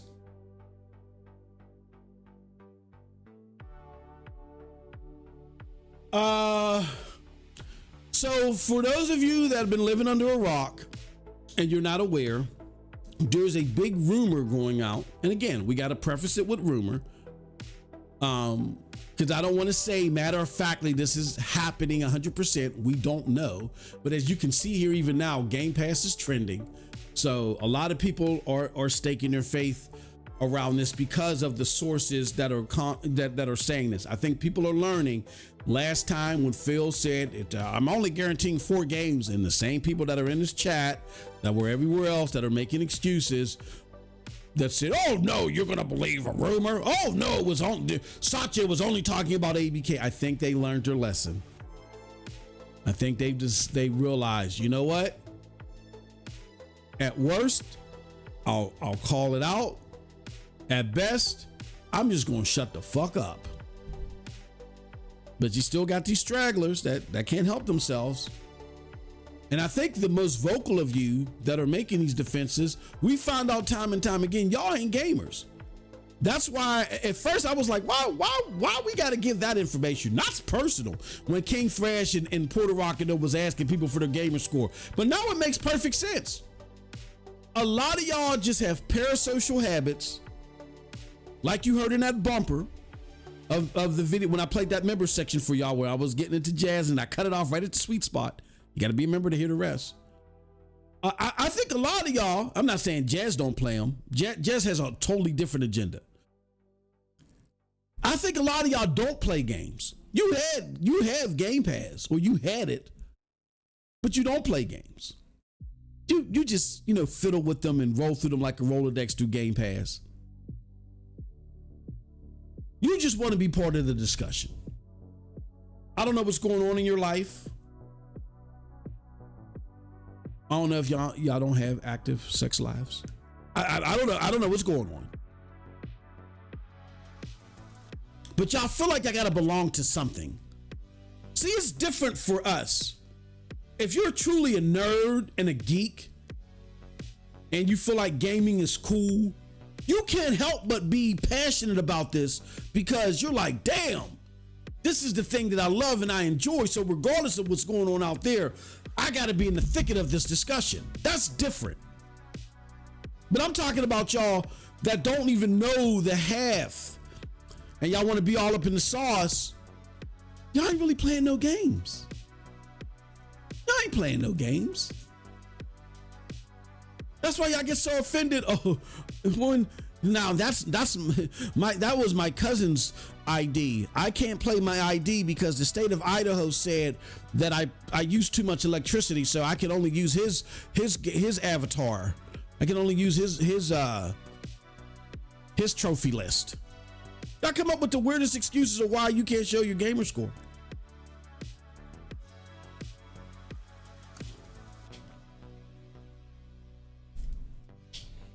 But y'all be in the thick of the games and talking about games that y'all don't like y'all play them and y'all don't play them. I totally understand and why it's a necessity to do that. We got Lady Gamer in the house. What's going on? What's going on, Lady Gamer? So let's look at this news, y'all. This is according to Sneakers So. Off of what's this forum again? I'm having a brain fart. What's this forum again? Cold Blood that he's on. Sneaker So. Reset Era. Reset Era. Yeah, I believe it. Yep. So somebody had said, I wonder what our pal Sneaker So thinks of what's going on at Xbox right now. His last postings were from 2 months ago. I wouldn't mind an industry insider's perspective on all this. Now, again, Sneaker So has proven themselves by the information that they put out and the factual reality of the things that they say happening. And so Sneaker So responds without going into much detail. Not long after the last round of layoffs. Next one should be coming in Q1 26, by the way. And it's going to be just as massive as the last one. Some rumblings out of Xbox started coming out that were a little hard to believe. The ramifications of the COD GP Gambit not working out were just starting to get properly measured. But the thing that really stuck out to me was that suddenly really concrete plans for actual MS Xbox hardware went from being definitive to up in the air, which was really startling given that this thing was meant to be out relatively soon. It was one of those situations where despite folks being told, hey, we want to pull the trigger on this in 2026, the steps you would need to take in the lead up to delivering a new console gen weren't being met. Lots of things that were sure things started getting pushed. The Costco retailer pulling Xbox, and apparently they are the one of many that we'll learn soon about, told me all I needed to know. To sum it up, the future of Xbox is software publishing with a significantly owned and focused on profitable IPs. Cloud gaming being the home of the Xbox platform, transitioning Game Pass into basically becoming the point of entry subscription for xCloud access, which will continue to drive its price tag higher, by the way. They are not done there just yet either, and releasing their software on any device that has a marketplace and users willing to buy their titles. Maybe some OEM thing will take up the Xbox name, but given what is clearly a collapse in favorable mindshare and faith in said brand, I'm not even sure a third-party OEM is going to want to have an Xbox console by the time Microsoft is done with the reorienting of the division. Okay. So then you follow that up with my brother Tim Dog, who he went to exile. He said, "Oh, I'm out. I'm off the internet." People thought that he got smuggled away in a van somewhere from Xbox, but no, he's just like, "Look, this stuff is so close to vital roles. I don't want my sources getting in trouble. So I don't say something I'm not supposed to because I'm so reactionary to this. I am leaving the internet." Completely understand. But he came back after Sneaker So put it out. And here's what my brother said. Xbox is probably not selling, but what's going to happen is a few things now. Layoffs still coming, and next round will be most likely massive. But after that, it might finally settle. Hardware is now PC. Xbox is full third party. It's not going to be fun to talk about Xbox anymore because of no hardware. GTA 6 will really help console, PlayStation 5 Pro and PlayStation 6. Missed opportunity in a way for Xbox here, but hardware is now PC. Okay. So for those of you that heard that, let me try to break down, if you didn't understand that, what's essentially being said. Xbox was working on this new hybrid that Sarah Bond came out with the head of AMD, and they announced a strategic partnership to get this thing produced. Well, according to Sneaker So, Tim and others, that has been canceled, or it's going to be canceled. Now, Sneaker So indicates that they feel like it's going to be canceled.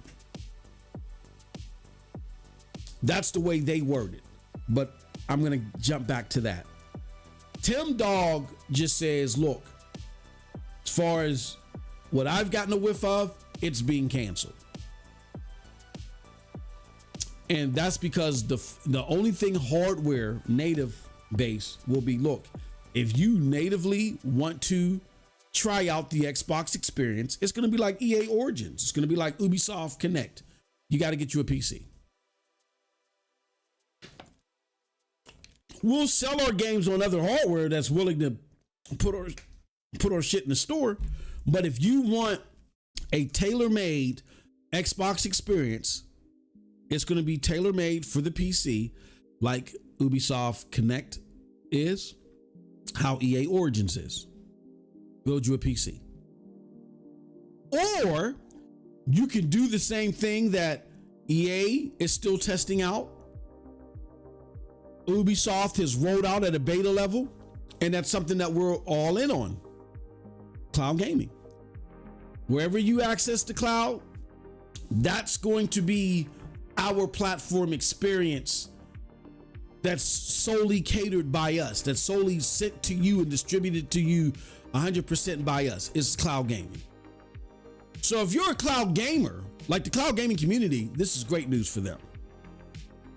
But most of y'all here are not cloud gamers, and you know that. You want 4K 60. You don't want 1440. You don't want a pixelated 1440p 60. You want to play natively. 90% of y'all, really 99% of y'all that are here, that's how you play. Even though I am a cloud gamer, that is how I've played most of my games as of late, and more so over the last few years. Doesn't matter. Y'all don't give a damn. A lot of y'all ain't trying to hear shit that I'm saying. You are native gamers. And I get it. I get it. So even if you're an Xbox sicko fan, this cloud shit outside of, you know what? I'm laying in my bed and I'm bored. I don't have nothing to do. Let me boot this up and just fuck around with this xCloud. Outside of that, to sit there in front of your PC or your Chromebook and actually play this shit, or your TV, and play xCloud off of that, it's not what you're in it for. And it's not what you're going to do. Nope. You want the native experience. That's fine. But that is going to be your way. That is going to be your main entry point into the tailor-made Xbox experience. You will have like an Xbox app that will be available on other pieces of hardware. But your dedicated tailor-made experience that's all coming from Xbox is going to be via the cloud. If I was talking to cloud gamers about this, my tone would be different, because this is what they're about. You're not a cloud gamer. So stop it. So stop. Don't cap. If you are a cloud gamer and you're interested in this stuff like this, make sure you go to clouddosage.com. Check them out as they stay on top of this news as it unravels. But this is a big deal for cloud gamers, in a positive way. Not if you're a native gamer. No way, Jose. Now,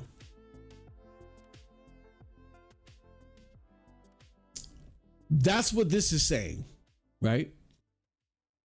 Here's what I will say to those of you guys, and I summarize what Tim said.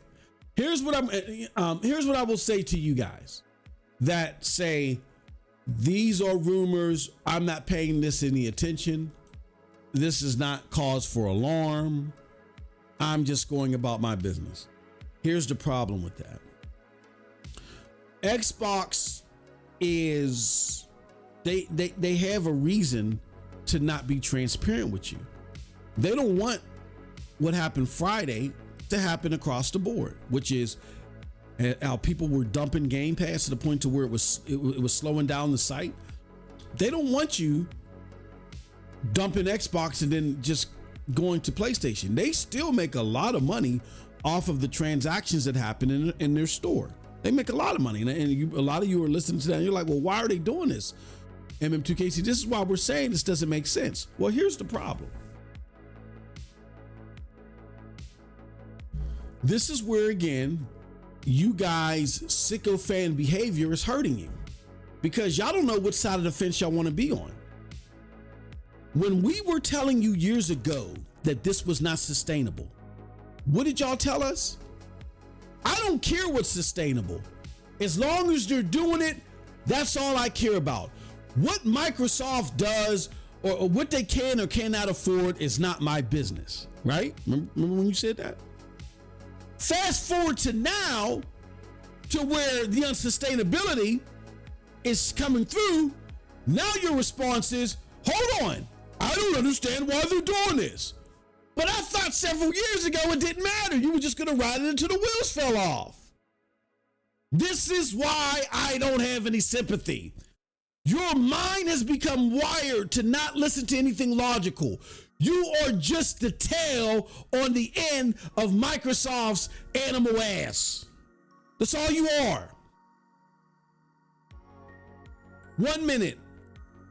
I don't care what's sustainable. All I know is I'm getting this, and until it becomes unsustainable, I'm gonna be. So it didn't matter. You knew that you were on the Titanic, and you knew how the Titanic would end. You just didn't know when, but until that happened, you were just gonna ride the boat that was gonna go under. Now that it's going under, oh, why are they doing this? Oh, fuck it. I don't want to talk to any of you anymore. You made my life miserable. Hold on, just several years ago you said you didn't care. Was it your business? You see how your mind has been wired? And you did it to yourself. I was a hardcore fanboy that only came here to diminish the PlayStation product, and even I could see what was going on as soon as Phil took the reins. You have no excuse. I'm no longer excusing you. You have none. This is what happens when you let powerful entities that don't give a damn about you control how you think and tell you what's good or bad. Y'all went from loving exclusives to not wanting them anymore, to, Xbox is gonna kill PlayStation, to why the console war is so stupid. However Xbox wants y'all to think, y'all went with that. And you want somebody to sympathize with y'all and take it easy. I mean, I'm not gonna sit here and troll y'all, but I'll have a good laugh. The approach was stupid and idiotic. Now you want to be tossed to life raft. No! Swim your damn self. We told you what you should do. You didn't want to listen. So for all of you that are still sitting there thinking, oh, this is just a rumor. Look, you got to break out of your mental fog. What I would do is, even if you hate PlayStation, I don't care why you hate them. Let's just say that you do. Even if you hate PlayStation, this should cause alarm. I'm not buying another motherfucking thing from Xbox if I'm you. And let's just say you're just one of the people that just unwittingly got swallowed up in this. Maybe you're a new gamer. Maybe you weren't following all this counter content for years and you didn't know. Okay, fine. I'll throw you a bone. I wouldn't buy another fucking thing for Xbox. And what I would do is I would just sit there and do two things.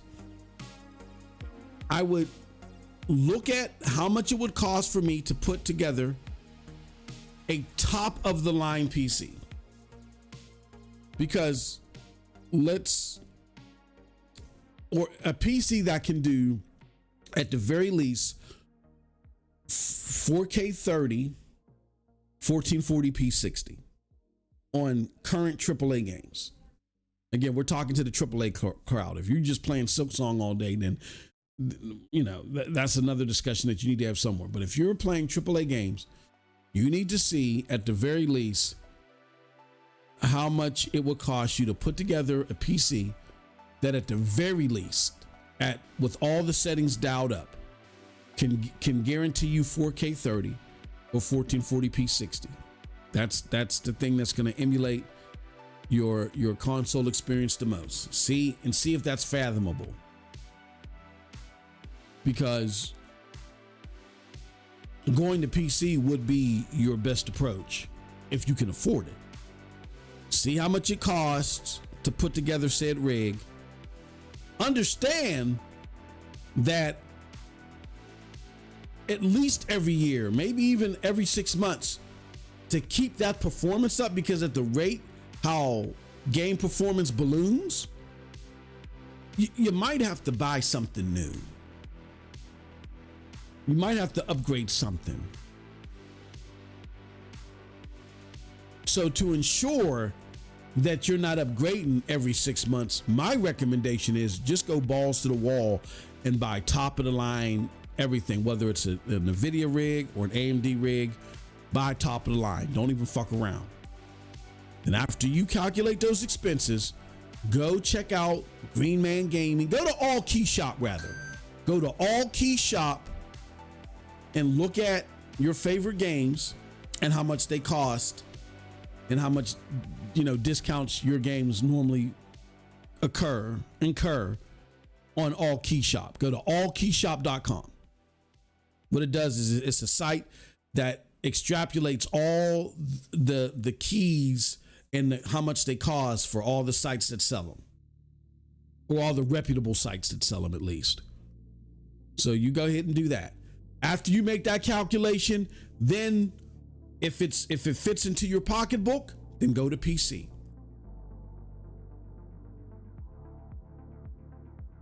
Or if you hate PlayStation, and again, You need to figure out, what you can do, even though you hate PlayStation, but to supplement your console, your console experience on Xbox. Go try the cloud. Go get Game Pass Ultimate if you don't already have it. Try their highest tier on wherever it would be feasible for you to play your games. Look at the library that you can actually play there and make a determination. Oh, okay, I can dig this. I guess I'll keep with my Xbox. And once they do shut the lights off, I'll just convert over to the cloud.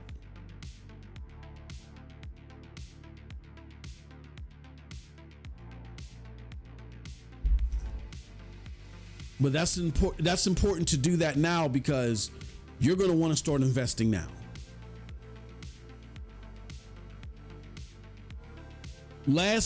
Or you want to start putting away money now. I get that GTA 6 is still coming to the console. Okay, fine. But until that puppy comes to PC, if PC is your thing, you need to start putting away money now.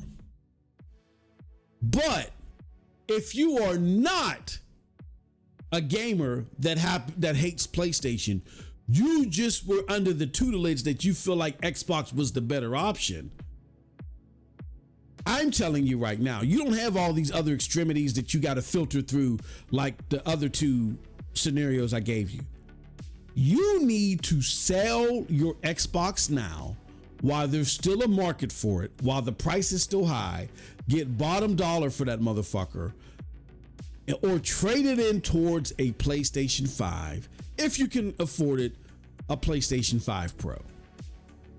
Don't listen to the rumors, don't listen to the hype. We got a streaming channel with gameplay on the streaming channel. Or you could take it from my brother Cold Blood, who's a little bit more harsher on these performance type things. The PlayStation 5 Pro, not perfect how they rolled it out, but it's definitely something that you will have a great experience on, better than the base model. But if it's out of your pocketbook, or if you're just like, nah, I don't really want to entertain that, there's always the base model. Get that motherfucker and get it now. That's the last advice that I'm going to give. Is always do what you want to do. But I care to hear no more tears if this shit drops the way we think it's going to drop, and it is true. I don't want to hear it. Don't care to hear it. We're going to end the poll right now. The poll is, at this point, do you think anyone would be willing to buy Xbox off of Microsoft to keep the hardware going? 66, there was 58 of y'all that voted. 66% of y'all said hell no. 24% said not sure. And only 10% of you said absolutely. Tell him. Okay.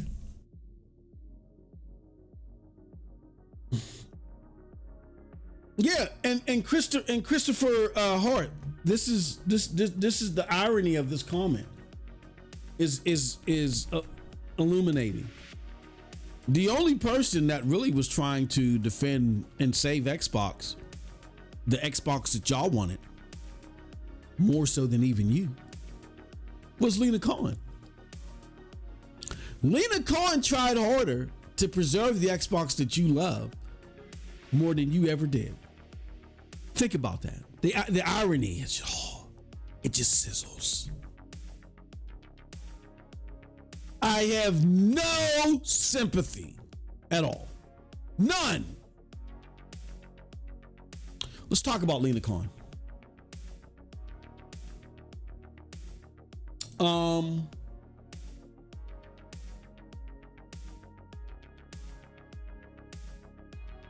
Is this it? Okay. So Lina Khan said Microsoft's acquisition of Activision has been followed by significant price hikes and layoffs. harming both gamers and developers. As we've seen across sectors, increasing market consolidation and increasing prices often go hand in hand. As dominant firms become too big to care, they can make things worse for their customers without having to worry about the consequences. So we're seeing Xbox content creators and excuse makers who grift, who don't want the gravy train to go away. They're now attacking Lina Khan and saying, are you trying to tell me that Xbox doing this would have saved the layoffs or whatever? It just shows you the remedial level of acumen and comprehension that is rampant in this community. I highlighted that sentence. As dominant firms become too big to care, they can make things worse. Let me give you a scenario. Me and Cold Blood are neighbors. I get mad at Cold Blood one day. I don't know. Maybe he's got a better car than me. Maybe he pulls better. He pulls prettier women, and nobody's paying me no attention. Who knows? I'm just jealous. So one day out of nowhere, I just walk out in my robe, in my Xbox onesie, and I set his house on fire. I set it on fire. So Cold Blood comes running out with all his female companions. He says, dude, what the fuck are you doing? Well, why did you set my house on fire? What the hell's wrong with you? Like you really ruin, you're a danger to society, and you're really ruining things by setting this fire. Why would you do that? It's not just about me. You could have set it, you could have set this fire and burned other people. Like, what's wrong? And I say to him, whoa, hold on, Cold Blood, hold on. You're going too far. There are fires set every day, B. And you're now trying to blame me for like wildfires too? You know what I mean? Fires happen every day. What's the problem? Why you just focused on me? That is the parody of the excuses that we're hearing all over the internet. We know that everybody else is laying off. We know that the market is readjusting because they overcompensated during the during the pandemic. But Xbox is making it significantly worse. You can't be that stupid to not comprehend that. Xbox's level of consolidation, they gobbled up the biggest publisher in the world. And they're spitting out bones. That's making a situation that was already cumbersome for gamers. As Lina Khan indicates, it makes things worse. This is not a zero-sum game. You can't be that stupid. And I don't think these creators are. They're betting on you being that stupid. Microsoft didn't create the layoff. We know that. But their level of consolidation, their level of layoffs is more and worse than a lot of these companies combined.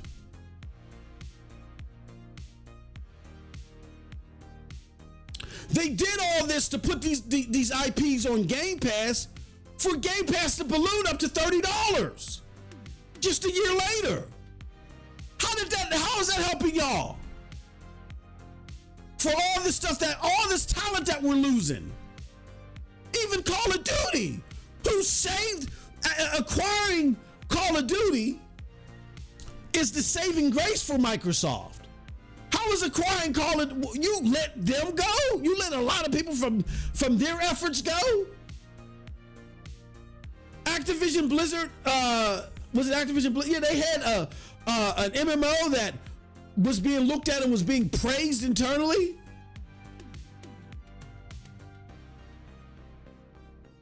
You ask that? You've made things worse, significantly worse. And you can't deny that this was an $75 billion deal. It was bigger than anything else happening in gaming. Did it create the layoff? No, but it made things significantly worse for the gamers. Lina Khan indicates the level of comprehension can't be this stupid. So again, I have no sympathy for you. I can attack and rebut what the creators are saying, but your ability to absorb this and just take it in as gospel, you're the dummy. You are the dumbass. I'm tired of making excuses for y'all. I've been sitting there for years watching y'all get dumber and dumber and dumber and dumber, and now y'all want to be shocked, and now y'all want to, leave me alone, I need this time to myself. No! Stop being stupid!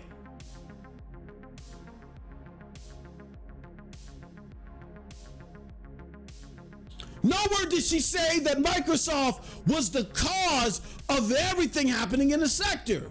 As dominant firms become too big to care, they can make things worse. She didn't say, oh, they can make things bad, like everything was so good before. Your level of comprehension is repugnant.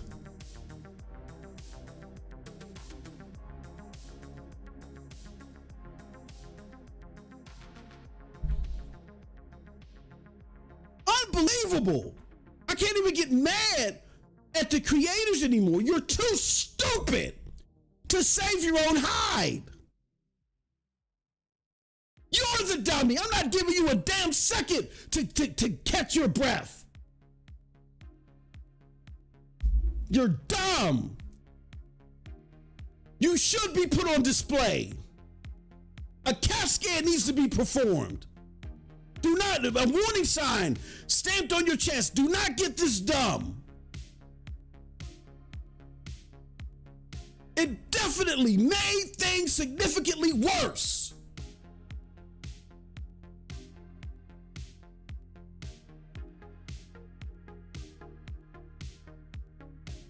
And there's viable argument it made it the worst out of all the efforts that were happening. Why? It was the largest. It was it was a huge deal. It was a $75 billion deal.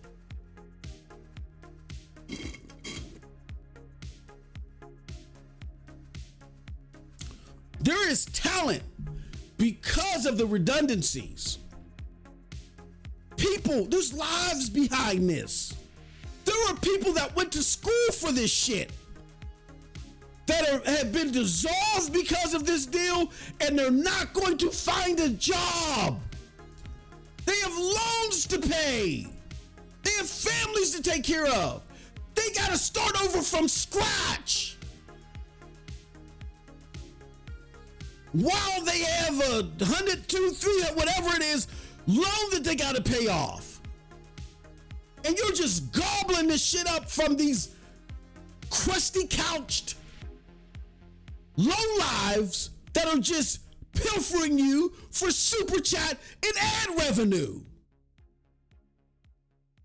You're the dummy. No, I'm not giving you room to breathe. Suffocate.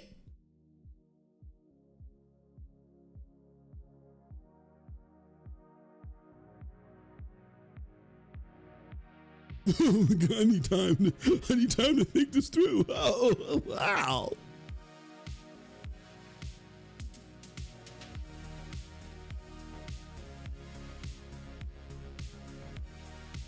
There's two scenarios here. If this is true, again, I'll preface this, if this is true, I've already told you, because I'm looking out for those that maybe were caught up in the current unwittingly, that didn't have the signs to protect themselves from this. Okay, fine. I broke it down into 3 categories. You either hate Xbox, maybe PC is your best place to go. I mean, not X. You hate PlayStation, maybe PC is your best place to go. You hate PlayStation, maybe the cloud is the best place to go. Or if you don't hate PlayStation, you just thought that PlayStation was better. Or even if you do hate PlayStation, but you hate it based off of rhetoric. You never even really tried and played their games. You better go get a PlayStation. So that, of course, that is if it is true. If it isn't, if this does not come out to surface, the fact that people close to information at Xbox have stated this so confidently, even if it ends up not happening, because it probably won't happen. If this doesn't happen, I'm in this mind state because I've done this long enough. I've been in the Fortune 500 world long enough. And I'm going to tell you what I likely believe is going on here. Let's go back here to Sneaker SO. Let's go here.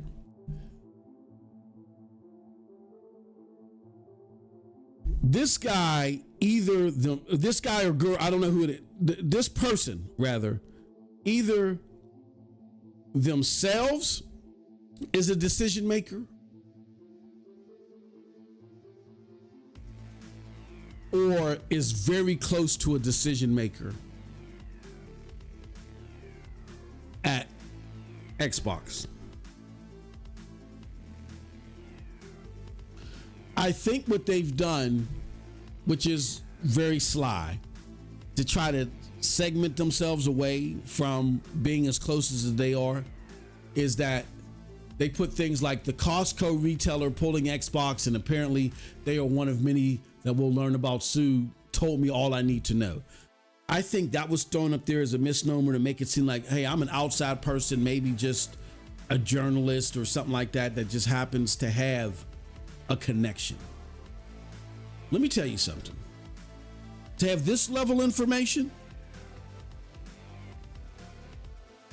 that level of information is only kept with the decision makers in the process, or someone in the room giving information while the decision is being made. This is a very select few of people that would even know this. So either this person is in that room and they are so dismayed about what's going on, they are control leaking this either through some sock account or to someone that they know, or through some sock account or whatever, or this sneakers so person has direct access to someone in that room when the decisions are being made. This is not the type of information that is talked about in front of the water cooler. Does not come out. If it does, Xbox and Microsoft are the sloppiest and the most irresponsible, has some of the most sloppiest and irresponsible leadership out there. Someone close to this is putting this out there for this reaction. So that tells me that you have a decision maker in the room that does not appreciate the final decisions being made. And what they're doing is they are control leaking this to the public to try to persuade change.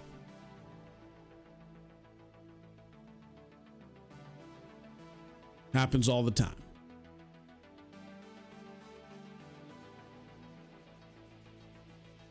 This is someone that's close to the decision making that's happening. So, and I personally don't believe, because there's the new CEO of accounting or business affairs, I think this is etched in stone. Unless this person ends up developing a soft heart because of the reaction on the internet and says, oh, I never really paid attention to Xbox, but these people really care about it. Maybe there's something we can do. Unless that person is that way and Satya is giving them that much leeway, I feel like this is going to go through. But anything's possible. That's why I said, don't sit here and make excuses or try to just bypass it. Get out there and fight, goddammit. Get out there and fight the best way that you can. This is the thing that y'all love. I know if it's me, I'm out there fighting. Just like I was out there fighting when PlayStation started doing the shit that I didn't like. And they've, at the very least, indicated they understand the reputational risk. We're starting seeing chinks in the armor. Try something different. Let me put it to y'all like this. For 13 years, all y'all have done is made excuses and tried to exile and shame and scarlet letter anybody that didn't toe the line for Xbox. That's what y'all did for 13 years. And guess what? It hasn't worked. Try something different this time. Try actually doing what the other communities do. Come out, good faith debate this amongst yourselves, and actually call them out and say, and hold them responsible. Fire somebody, or we're not paying, you know what I'm saying? Like, y'all better not go through with this. Y'all are so defeated because y'all are so used to just bending over and spreading eagle and getting ramrodded that y'all don't think that y'all can persuade anything. And again, I'm not saying the likelihood is high because they've gotten so used to getting away with stuff, but God damn it, what else do you have to lose? You're not doing anything else but sitting there debating with us. That's fruitless. That's pointless. You should be laser focused on them. I wouldn't even be, when PlayStation was doing the shit that they were doing, I didn't pay attention to you motherfuckers. I didn't pay attention to y'all at all. I even put out a tweet. Xbox is doing stuff, but I don't even care to even look it up or think about y'all. I am laser focused on PlayStation. Y'all didn't even exist.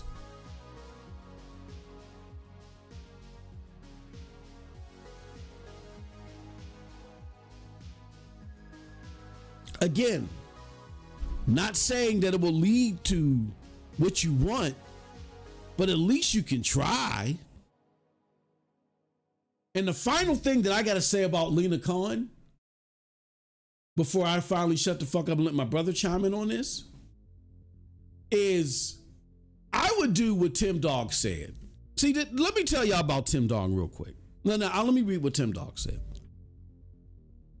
Tim said, if we don't admit we were wrong or we don't critically think, we don't grow. With this, I was very critical of Lina and tweeted at her that she was wrong and really didn't listen to what she was saying. I was caught up in trying to get Xbox to win and just wanted that more than looking at the big picture. Lina raised legitimate questions and concerns and they turned out correct. I was always respectful to Lina, but I did think she wasn't sincere in her efforts at the time. I apologize for that. You could say fuck you to those content creators that are still trying to grift or still trying to save face and trying to take what Lina's saying out of context and response. Because she's not going nana boo boo. She's being gracious throughout this all. She's showing sympathy. I'm not.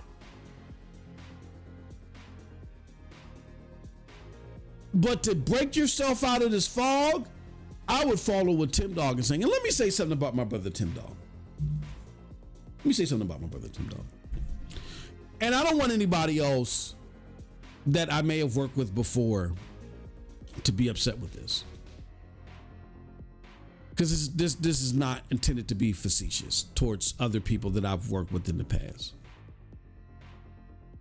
Cold Blood's my brother. All of y'all that support this platform right now, we're family. We're definitely family. I'm talking about outside of the family, outside of this family.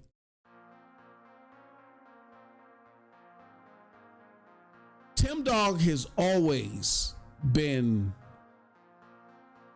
the most sincere, even when we didn't agree and we were going at each other's throats. He's always been the most sincere and the most real and always tried to be the most transparent when we were being serious and talking about shit.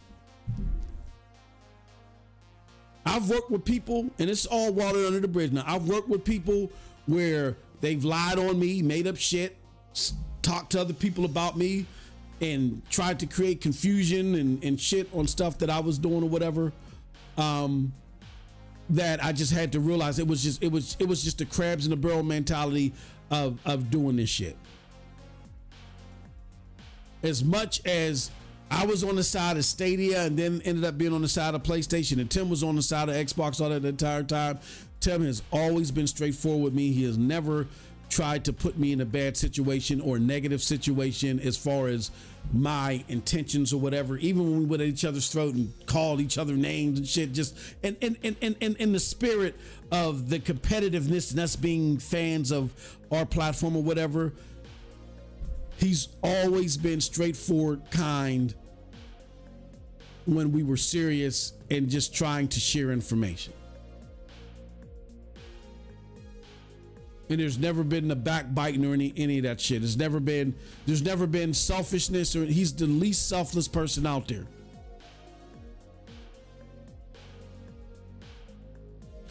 Tim is a real one. Tim is definitely a real one. I've had situations where, people that I've trusted, that I thought I was cool with, that you guys didn't even know that I had relationships with. You may have seen me with them here and there, not so frequent. People that I thought I was cool with, that I trusted them, and when my wife was sick, tried to do some backbiting stuff on me. You know what I mean? And I just like, you know what, I was shocked that it happened. I was like, oh shit, what the fuck going on, man? I thought we was better than this. You know what I mean? Tim's never done that stuff.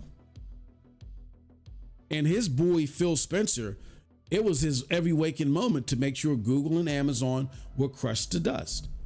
He didn't turn my like of Stadia or my like of another platform versus his like into a personal thing. It was never personal with Tim. It was never personal with Tim, and Tim never, on a personal level, he's never tried to twist my intentions and make them seem nefarious. It was just shit talking with him. I've always appreciated that about Tim. Tim is a real one. And I want to go back to Juice's question. Tim is a real one, and Tim is a passionate one. And this is just my assessment. When Juice was like, what happened between them? My assessment is Tim is so riled up about this that he's just not in the mood for anybody joking with his name being brought up or whatever. I think from what I understand, it's been settled, it's been resolved, which is cool. It's been settled and resolved, and people have moved on. But Tim is in serious mode right now because this was his baby. He loved this. Not only did he love Xbox, but he loved the culture around it. And I can relate to that. I'm gonna tell you, look, even though y'all don't agree, most of y'all are PlayStation gamers, so y'all can't relate to this. I want to say this. For old fogies like me and Tim, that group that have been gaming for decades. I've been gaming since the 80s, y'all. The fucking 80s. I've been doing this for 4 decades.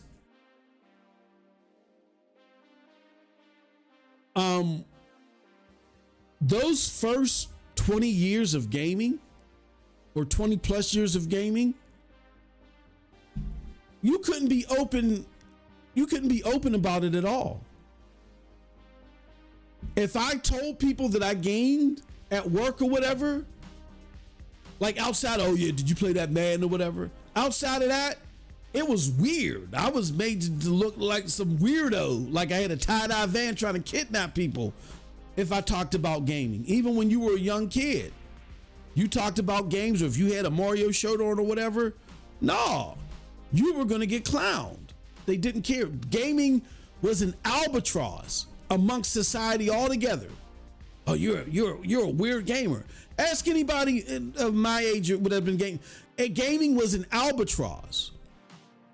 Now, don't get me wrong, PlayStation made gaming more casual and more acceptable in a lot of ways, but it was still an albatross.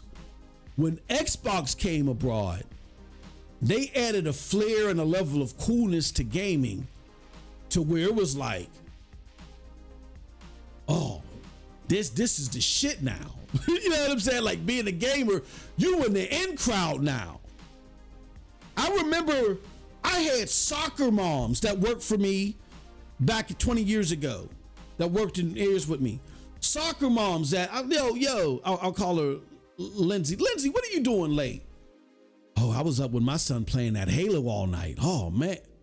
We was playing on that Xbox. Xbox took gaming and made the shit, like PlayStation made gaming a household name where, different people, where it was more acceptable.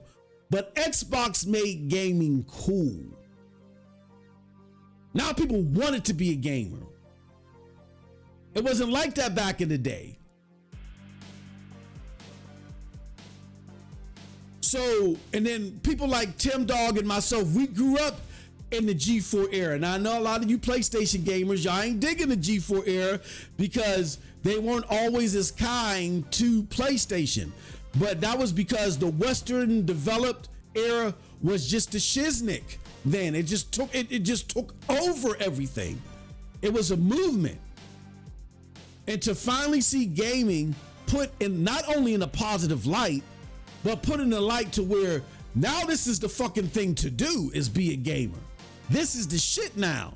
You get on your Xbox Live, you talking shit. They had to make different zones. They had to make all this stuff where they trying to cancel people for what they saying online. They didn't do that back then. They just gave you your own servers. You know what I'm saying? You were rewarded for being toxic, quote unquote toxic. You were given your own servers. And it's like, oh, I want to go to the dark side. Let me go to the dark side. All the stuff that y'all take for granted now, y'all don't realize there was an era when we didn't have that. And Xbox brought that to the table. So people grew up with this shit. I've always, when I got my first Xbox, I always made sure wherever I moved, the first thing that I packed and the first thing that I made sure was intact after my move was my Xbox.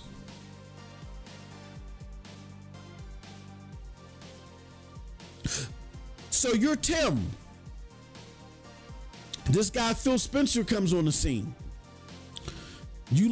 Now Tim was different than me. You like what he's putting down and you got to know him personally. See, I didn't get to know him personally, so I wasn't, I didn't have his charm effective. When I say him, I'm talking about Phil Spencer. I just could see the results. So then now you meet, like he said, he got to meet all the Xbox people, right? He even met Satya and Nadella, right? When they did the launch, what launch was that? I think it was the launch of the Xbox One X. They had a stage set up and Tim Dog was on the panel. There was like gamers sitting behind there and Tim Dog was on the panel.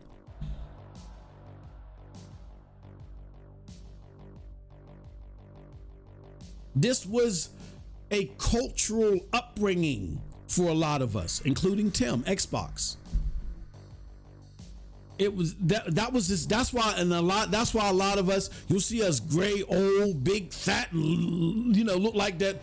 We need help breathing. That's why there's a lot of us that are Xbox fans. We grew up on this shit. It was part of our young adulthood too. And we grew up on this. And it was a staple of something significant to us. Gaming becoming cool and acceptable. Back in the day, if I sat there and watched a gaming show, you were getting clowned. Some people were taking you to go see a psychiatrist. They thought gaming at the levels that we do now, doing it back then, they thought something was wrong with you. That's how society was so mixed up about gaming. That's why when the hot coffee thing happened, or Grand Theft Auto, that's why Congress went all crazy. Gaming is a sickness. Gaming was considered a sickness back in the day. You were some weird, psychotic child if you gamed. That's how crazy it was. PlayStation started the trend of knocking that stigma down, and then as it's knocked down, Xbox came in and kicked the door off the hinges. So this has a psychological tie-in. It's psychologically tethered to a lot of us culturally. So it's a big shock for someone like a Tim Dog to see that just to go away. He just wasn't in no mood for no playing about this.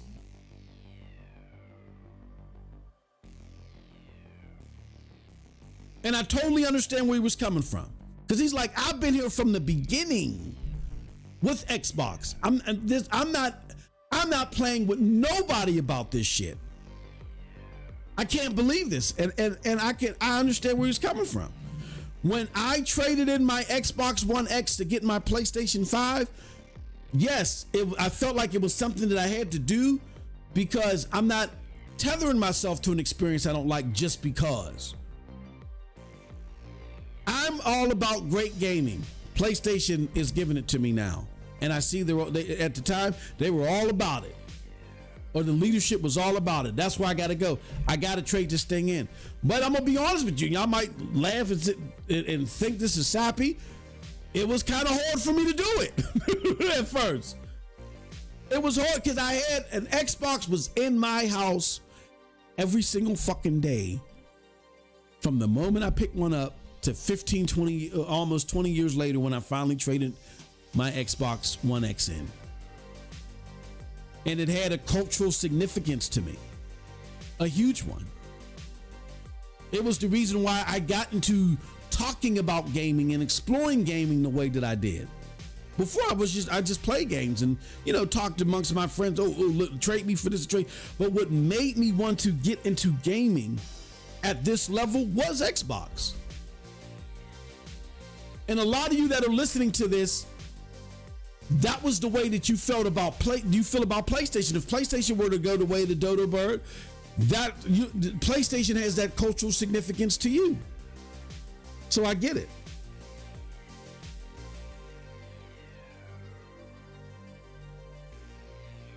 But it was just Tim just wasn't in the mood. Don't joke around with my name, whatever, you know what I'm saying? But from what I understand, everything is cool and settled now. Tim has bigger fish to fry in regards to this. He's not, and he indicated that in his tweet where he said he's not addressing it anymore. Like now it's, this thing with Xbox and the direction that they're going and the fact that, it's time for gamers to wake up, and more importantly for him, journalists to stop grifting, stop chasing the ad revenue, and do your fucking jobs. That's what he's laser focused on.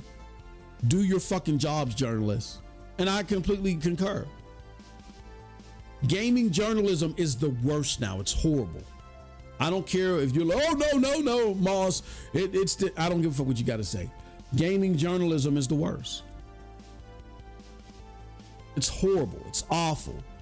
It's not good faith. It's all about what is the biggest click I can get and us dogpiling on it. I learned that through covering Stadia. I didn't understand how bad it was. I knew there was some guilty actors out there, but it's horrible. Gaming journalism is awful. It is the worst out there. There are a few publications that I trust that doesn't just try to jump on the fray. I do like Insider Gaming. And I'm talking about the big publications. I do like Insider Gaming. And I do like Insider Gaming. But I feel like everybody else is just about the click and dogpiling. There might be some other ones that just aren't coming to mind right now, but I do like Insider Gaming. But gaming journalism is horrible. And the worst thing that gaming content creation is getting just as bad. When I first got on the scene, if you wanted the truth or if you wanted to be educated on something, you didn't go to IGN or any of them places anymore. They had lost their ability to care. They were about the click. You had to go to YouTube. You had to go to YouTube to get the facts. And back then, YouTube creators, that was their shtick. Their shtick was, look, I'm going to tell you, I'm going to deep dive this so much, I'm going to tell you what IGN And all those other publications ain't going to tell you. And if you were good enough at it, you would be rewarded. That was the stick. It wasn't what it is now. What it is now is just trying to jump on the hottest topic and, fight for views over something that's hot, or trying to rage bait. It wasn't about that. Gaming journalism is awful now.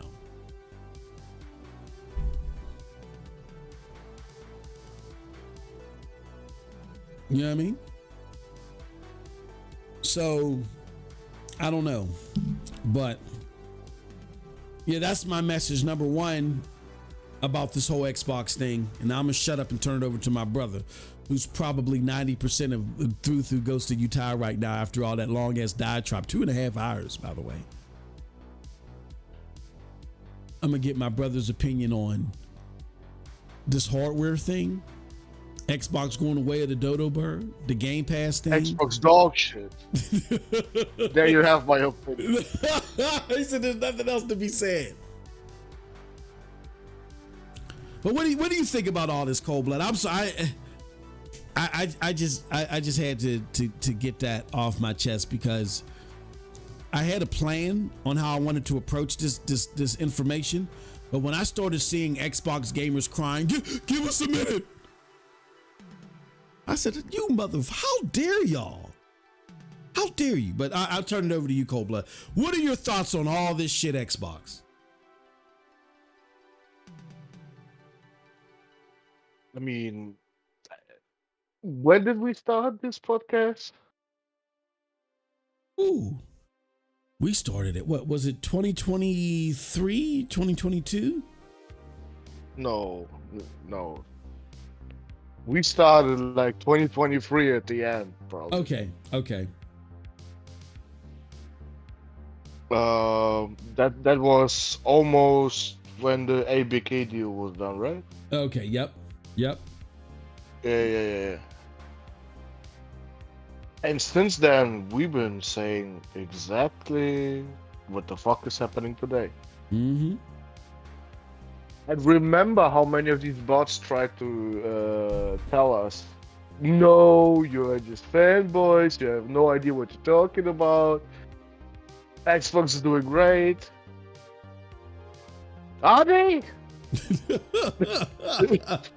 I mean, if your Xbox is being cancelled in America in some retailer stores, mm-hmm. you are dumb if you believe this is just them clearing the inventory for new Xboxes. You're gonna be absolutely dumb. Mm-hmm. Like right now, they try to sell these motherfuckers again for the lowest of price, bro. Just to get rid of them. Yeah. They want to be done with this shit. Ain't nobody gonna sell an $800 Xbox in the store. So, hey, we predicted almost everything. I ain't gonna say we predicted it being this year. Mm-hmm. But I'm still saying 2027 is the last time we hear about Xbox, like the actual console. Mm-hmm. Yeah. That's when they're gonna have their accelerated plans from the Activision deal being done, which is probably Game Pass is gone and they're gonna have a fucking completely new service that won't have any Xbox whatsoever. Mm-hmm. It would be just an EA Origin type of deal, like you said, where you get all the fucking games from Xbox and whatever the fuck they're making for what, I don't know, that the fucking $30, $35. Mm-hmm. Then they're just gonna be releasing shit on PC and whatever console is gonna be still alive at that point. Yeah. This is what's gonna happen, I assume. Yeah. Yeah. And when Tim Dog said this shit is almost certain, Mm-hmm. I believe that. Yeah. Yeah. Because when Tim Dog was talking about the only 4 games bullshit and it being true, he was right. And you know who wasn't right? Fucking Jess Gordon.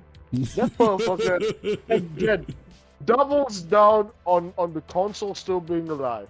Yeah. Yeah. I'm looking now and I see his article. When the Xbox Next hardware plans are still going ahead, but it's a problem that rumors of cancellation are so easy to believe. Oh, so now there are rumors, huh? Uh-huh. Well, why isn't Sarah Bond on your article? Exactly. Why didn't you interview her? And she gonna tell you, no, that's all bullshit. Exactly. Yep. Yeah. Because at this point, I ain't believing a single fucking word this motherfucker says. Mm-hmm. They Because continuously burn him. So go ahead. Yeah, he proved it to us many times. He has no fucking idea, even though he works for Windows Central. You have literally Windows in your fucking name. Mm-hmm. And you know less than some fucking rando ass people on Reset Era and Tim Dog? Yep. That is laughable.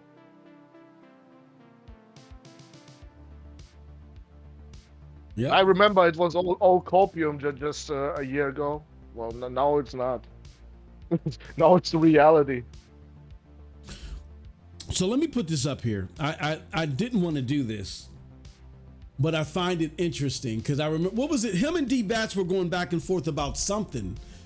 What was that? And D-Batch ended up being right. The rare W's for D-Batch, where he used the same verbiage that a very trusted source. So let's do this. Now let's put this up on the screen.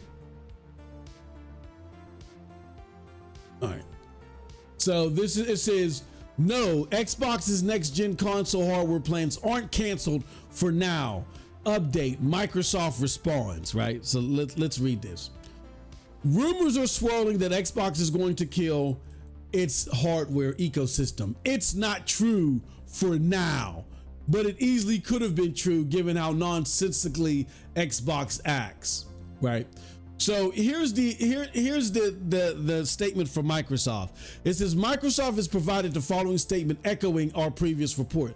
We are actively investing in our future first-party consoles and devices designed, engineered, and built by Xbox. For more details, the community can revisit our agreement announcement with AMD. So, like I said before, Sneakos indicated that things aren't moving along, and this seems like it's up in the air. Tim Dog has stated that, hey, look, this doesn't look like it's happening. They haven't made an official announcement yet if it is true, right? So if it is true and you haven't made an official announcement yet, that doesn't mean, well, and I guess Windows Central is trying to cover itself by saying it's not true for now. I trust that as far as, go ahead. For a fact, it's not true for now until they make it official. Yeah. Exactly. That's what I'm trying to say in so many words. I guess they feel like they did cover themselves with it's not true for now, or it's not official. I'm taking that as it's not official for now. The last time we were here, and I will give them credit somewhat, he did put for now, but here's what I will say. The last time we were here and Microsoft denied something, it ended up becoming true. It was just delayed.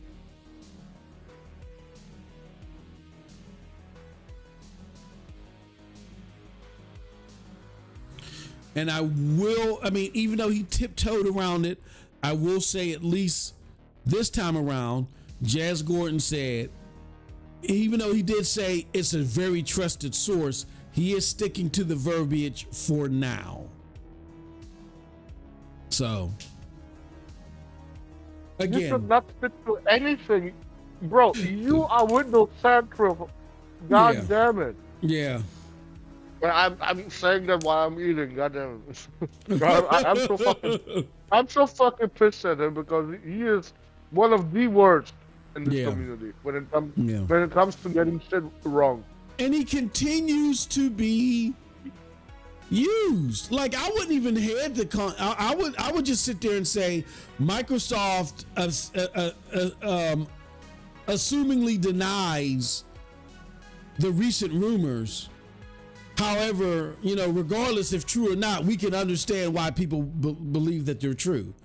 I wouldn't even delve into the area of, oh, it's not true. I wouldn't even delve into that. I would just sit there and say, because that's just being semantical, and you're playing into Xbox's semantics. Of course, nothing has been announced yet, so nothing is official. Of course, we all know that it's not official, but what we want to know, the thing that's not tangible or not transparent yet, is this the direction that they're going to move into? Is this where they're moving?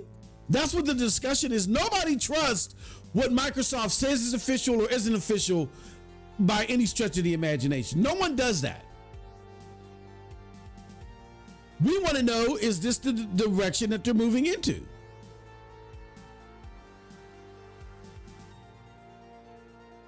So I wouldn't have even dwelled into that. I would have just said Microsoft firmly denies.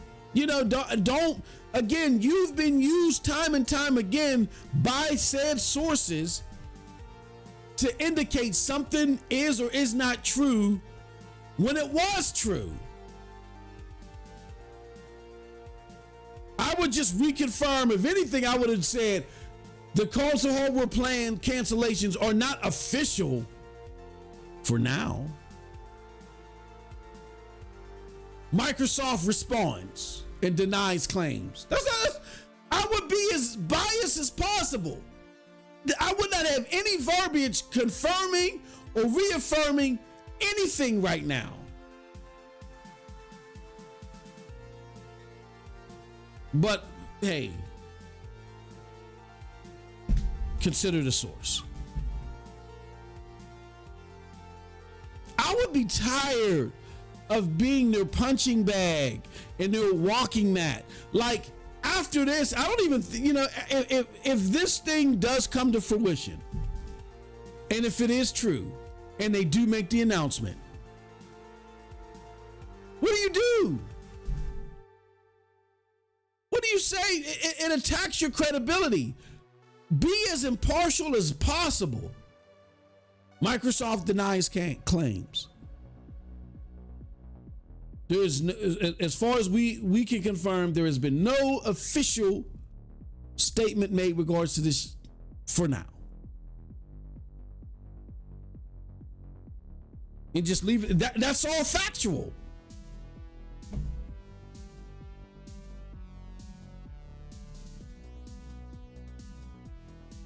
Now, he continues to say, but that, at least for now, qualifier is a real problem. How can we know about what will be true next quarter? Let's put aside for a minute the fact that Xbox Game Pass, like when Tim Dog, remember when Tim Dog announced it the first time? It didn't come to fruition a week later. It was a quarter later.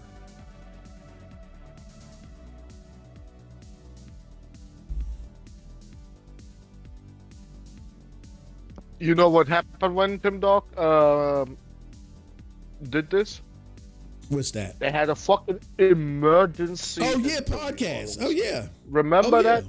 Yep. At this time, do you think that's gonna be one? I don't think so. I think they're just gonna be like, fuck you. We're just gonna do it now and not tell you anything. You cannot prepare for it. You cannot sell your motherfucking Xbox. until we say so. Now, I will say this. I don't know which update is more immediate or is more recent. There's a second update here. It says update. Microsoft has at least confirmed above that for now that the rumors are false. But how did we get here? The original report continues below. So maybe they said that first and then they sent out a statement. But you don't want to put yourself in a position where you look like you are running interference for Xbox. That verbiage isn't impartial enough. Don't tell me how to do my job. Well, damn it, when you get the blowback and you got to get off the internet again, don't look at me. We tried to tell you. Like we've been trying to tell everybody. Social Joint says, laugh out loud as if Microsoft doesn't lie.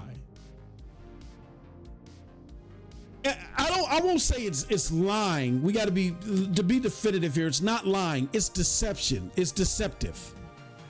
They're very deceptive with this. Just like they were deceptive with we can only guarantee, we're not guaranteeing anything beyond these 4 games, right? And then when the Game Pass thing, or when the multi-plat thing came out, and Jez Gordon ran interference for them again, interviewed Phil Spencer, and Phil Spencer, the way he obfuscated was by saying, we don't have any plans to put Game Pass anywhere. Who the fuck is talking about Game Pass? We're talking about you just put your games anywhere, period. I know you're called Windows Central, but I'll tell you this much. God damn it. I wish there was an entity like 9 to 5 Google. 9 to 5 Google made it seem like it was their job to shred Stadia. They were on the opposite side. They were getting shit, making shit up and going. I remember there was a big, I can't remember. Like what'd you say? You Bro, loved it? I like that person's Yeah. I guess. Bruh. You know, they should have been, Xbox needs an effort like that here. Not saying what 9 to 5 Google did in regards to their Stadia coverage was the right thing to do. You have a nascent new service that it's important for people to know exactly how it works factually and exactly what's going on correctly. If you want to supplement that with your own personal opinion and say, look, I don't like this, I don't like that, or whatever, fine, that's different. But get the facts are the facts. But you need somebody that skeptical over here on Xbox's side. You need someone with that level of skepticism over here.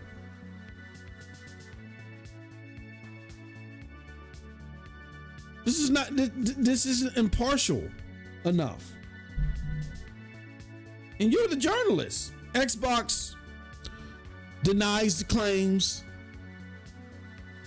We received confirmation that this is not official for now. Or we received a statement that concurs that this is not official for now. I wouldn't see any impartiality because I'm saying, well, we're confirming it's not true.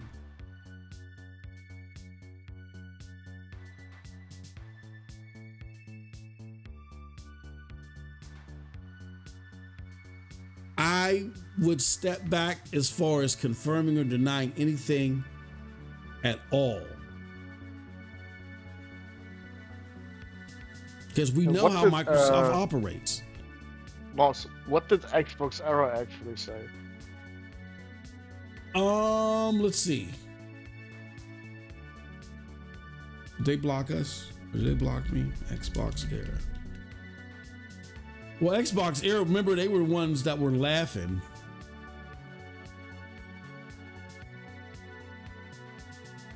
Until Tom Warren gave him the fact like Sneeko gets his shit correct. Oh, I don't see anything from them. They're visibly quiet. They haven't said anything. Oh, hold on. Nope. They're not saying a damn thing. Smart. Smart. Actually smart, yeah. Yeah, smart. Because if they said something, we would have closed their asses right now. Yeah, oh yeah. Then we got Kid Smooth on here talking about, I'm trying to make sense of this all. This is what kills me. This is the bullshit that I need a breath. I need room to breathe. I don't give that man. Fuck out of here. I'm trying to make sense of this Xbox rumor.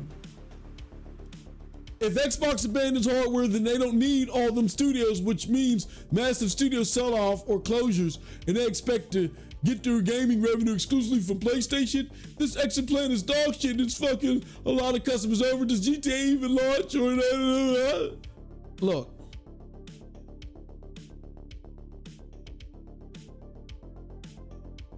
It's like y'all were saying years ago. I'll leave it at this. I'm not even going to try to rationalize the logic behind why they would do this. I'm just going to use your own words to cap this off. When y'all were saying, I don't care if it's not sustainable. That's not my job. That's Xbox's job. I'm just going to enjoy it for now. Keep that same energy. Now that it's apparent that it's not sustainable and the wheels are falling off, you got to go somewhere else. That's it. What is there to understand? When you were supposed to understand it at the beginning before you got too invested in and didn't own a license for anything, we warned you about it. Now you said, it's not my job. Well, it's not our job to explain it to you. It's simply your job to just fucking move on. Like one of our people in the chat said earlier, just move on.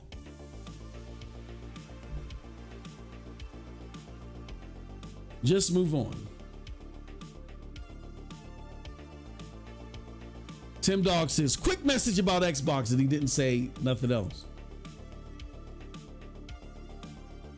Oh!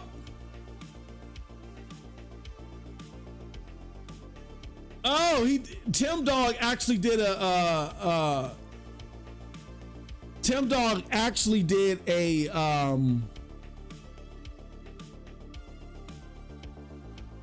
he actually did a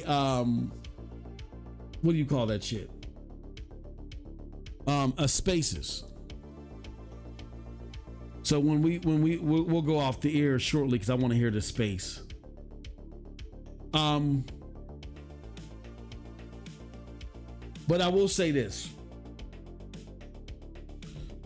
I would not trust Xbox as far as you could throw them. That statement doesn't surprise me. This is like this should be like deja vu to y'all. And I think it's time for y'all to prepare to make your move. Don't be caught like a deer in the headlights when it's too late. Make y'all move. Make your move. Okay. All right. Cold blood. Last but certainly not least, let's talk about Ghost of Yotei, man. Give us the skinny on it. Is it good? Is it bad? Are there problems? What's up with it? What's your experience been like? Man, most I don't know if PlayStation knows what the fuck they're doing. Like, look at this game, bro. Like, I saw better games from the PS3 era. Oh shit! Oh man! Oh, I said it was like hot doo-doo specs. Oh man! I mean, Forza Horizon 6 looks so much better than this. Holy what are you shit. talking about? Oh my god! This is. You said certainly not the least. It's the worst. That's what you should have said.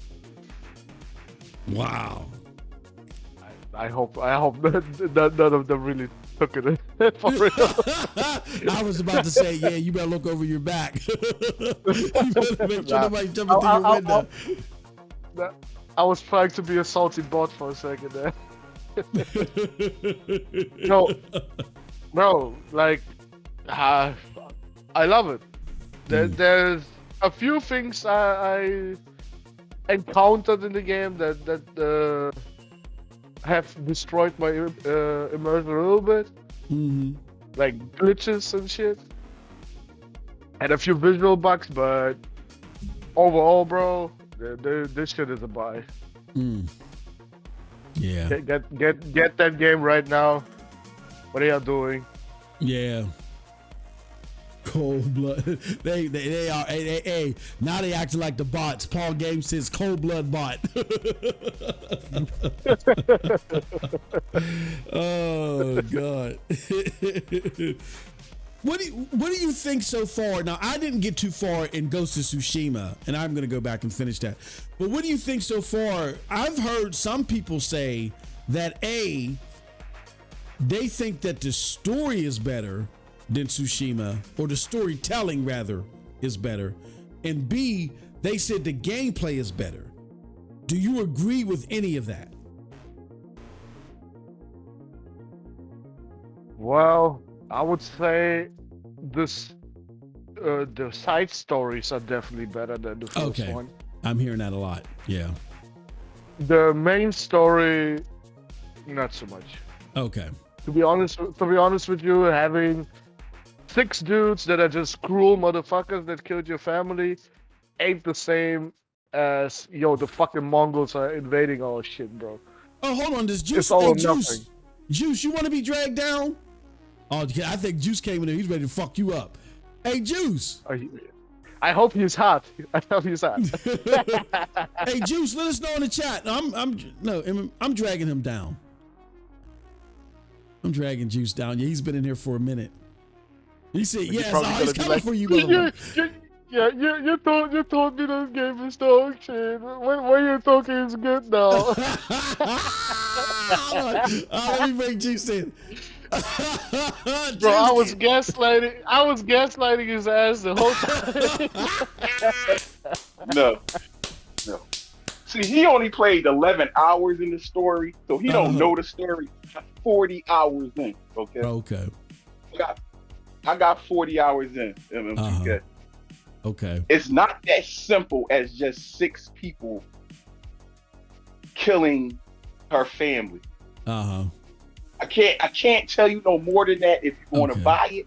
Oh, I'm the story definitely ramps up after you go kill a certain boss or go to kill a certain boss. Okay. And it definitely ramps up. That is cap. He got 11 hours in. He only killed the first person at the beginning. He ain't even killed nobody else yet. Oh, damn. I'm in a new area now. Like, I got 40 hours in. I got nothing done the last 2 days. Let me just say that, okay? This is the first game that had me like this in a while, where I really start shirking my adult responsibilities a little bit. The side missions are great, and even though I say the main story does get a lot more compelling, the side stories remind me of Witcher 3, where the original story was good, but the side stories are great, and everything seems more structured. Like, it's not just random encounters. I'm gonna give you one random encounter. It's not a spoiler. I'm just walking through the woods, and you hear 5 Ronin saying, "Watch it, cause she might be out here somewhere." Like they get really terrified of you. They get more terrified of you than they was of Jin in the first game. And you walk up, and you actually have dialogue with them. They're like, "Oh my God, there she is," and you got the right to say, "Listen, man, I won't kill y'all if y'all just walk away." And they said, "What are you talking about?" I'm talking about story. Like who Jin was fighting? Probably one of the fucking worst enemy possible. Which was? Complete crazies, bruh. Yeah, it The was complete Mongols, crazy. Yeah, they the, are complete yeah, crazy. They are horse, not the afraid horse. of nothing. Man, they drunk And, horse milk. and Don't even color me they wrong. got, bro. No, the moment you kill someone by beheading him in front of everybody, that's the moment they start fearing you. That was the whole Listen, point of Tsushima. no, but see, you didn't. See, you're Yes, talking about something you didn't do yet. I'm explaining my 40 hour. You talking bro. about And your I'm 11 explaining hour. to you Tsushima that I completely platinumed. I And you understand. I'm talk about to about put like on this. no, you talk about Jin like you know this character in and out, which is totally stupid. If I, kn- what you think I didn't platinum Ghost of Tsushima? But how you talk about Jin sometimes I am not sure. Jim was a robot with no personality. See, boss, that's what I have to deal with in this Discord every day. Oh, my uncle will be mad at me if I kill people like this. Oh my goodness. Oh shoot! Yo, What? everybody needs to join the Discord because me and Cold Blood have a show for 5 days on the Discord where me and him just argue all day. You know, and there's certain language you can't use that there. You know, so but but Moss, you gonna love it. You gonna love it. It's right up your alley. I've been peeping y'all in the Discord. I've been cracking up, but that just is a testament of how good the game is. That we're fiercely debating. Which one was better or what element was better, the first one or the second one? Because I think everybody can agree that the first one is definitely a classic. You know what I mean? This is great that there's Not even Juice, debates though. about it. No. Juice says it's the worst exclusive he played. No, Oh, Yes, oh, wow. that's exactly what you said. I never said that. Ghost of Tsushima was one of my top five games of all time. This From one what I kicks it remember, right out. Everything you about this said one is you didn't better even than the finish last. it. What happened? First you said you didn't finish it, it was so bad. Now you finished it and Get out platform. of here. Oh my goodness. Talk about that. I got through the robot Jin that don't cry, Jin that don't smile. I got through that part. The rest of the story was great. But you're gonna love it, bro. Okay. If MM2K, if you notice, not even the bots are they got no ammunition against this. Because usually they'll try to downplay something. Even the bots can't kill this one. Well, they're trying with the sales. They're trying to say, "Oh, it's only 1 million sales." What game did they compare? They compared another game and said, "This game had 3 million sales by that time." Oh my goodness. They're trying. Well, they said it should have sold 2 million by Monday, maybe. If they doing, that's not even a week though. Yeah, I know. Ain't even out a week. I know. So it's a great game. Maybe the best game so far from PlayStation this generation. Oh, wow. Monster Hunter Wilds, How Life confirmed it. Yep. A multiplayer. Wait. Final Fantasy 16, which is also it's not by PlayStation. It's not by PlayStation. Yes, but it was also an Listen exclusive. to my words. Words matter in America. Words matter in America. No. It wasn't exclusive at the time. No. It sold words 3 matter million. in America. 3 million at launch, brother. I gotta deal with this mother Russia. Don't tell me no 1.3 million is a great sales figure. Hell no. I gotta Not deal for with this mother Russia all the time. Not for first party, no. You never listen. I guess we can get lost in translation sometimes. I said the best PlayStation, Sony studio game this generation. I corrected it for you. All right. Thank you. All right. So, you all right now? Good Lord. I deal with this all week. All right. Y'all should come join the voice chat. You can jump in this. Yes. We have a great Discord, man. We have a lot of fun. Sometimes we be on 9 o'clock at night, 9 o'clock in the morning, 12 in the afternoon. It's whatever time. You should jump in, man. Like, we have a great time at Discord. Yep. Yeah, I'm testament to that. Even though when I'm not there, I peek every now and again, and I am howling. High on Life says, yeah, Monster Hunter Wilds laugh all out. Yeah, they were using Monster Hunter Wilds as a barometer. Oh my goodness. To say, yeah, a multi-plat. Yeah, so. A multi-plat, yo. Yeah. They'll try anything, bro, just to hate. Like I said, instead of being here, go ahead. MM2K. Imagine if this was an Xbox game. Oh my God. Xbox will live forever. Phil Spencer. Phil Spencer. Let's imagine if this was an Xbox game. Oh yeah. It would probably score higher than this. 87. Yeah, probably. Oh yeah, it would get 3,000 and shit. It'd be 3,000 first. They would not count the median. They would actually count every single score together. Yeah, they would just add them all up. Yeah, they wouldn't even average them up. They just add the motherfuckers together. Oh yeah. And you know what?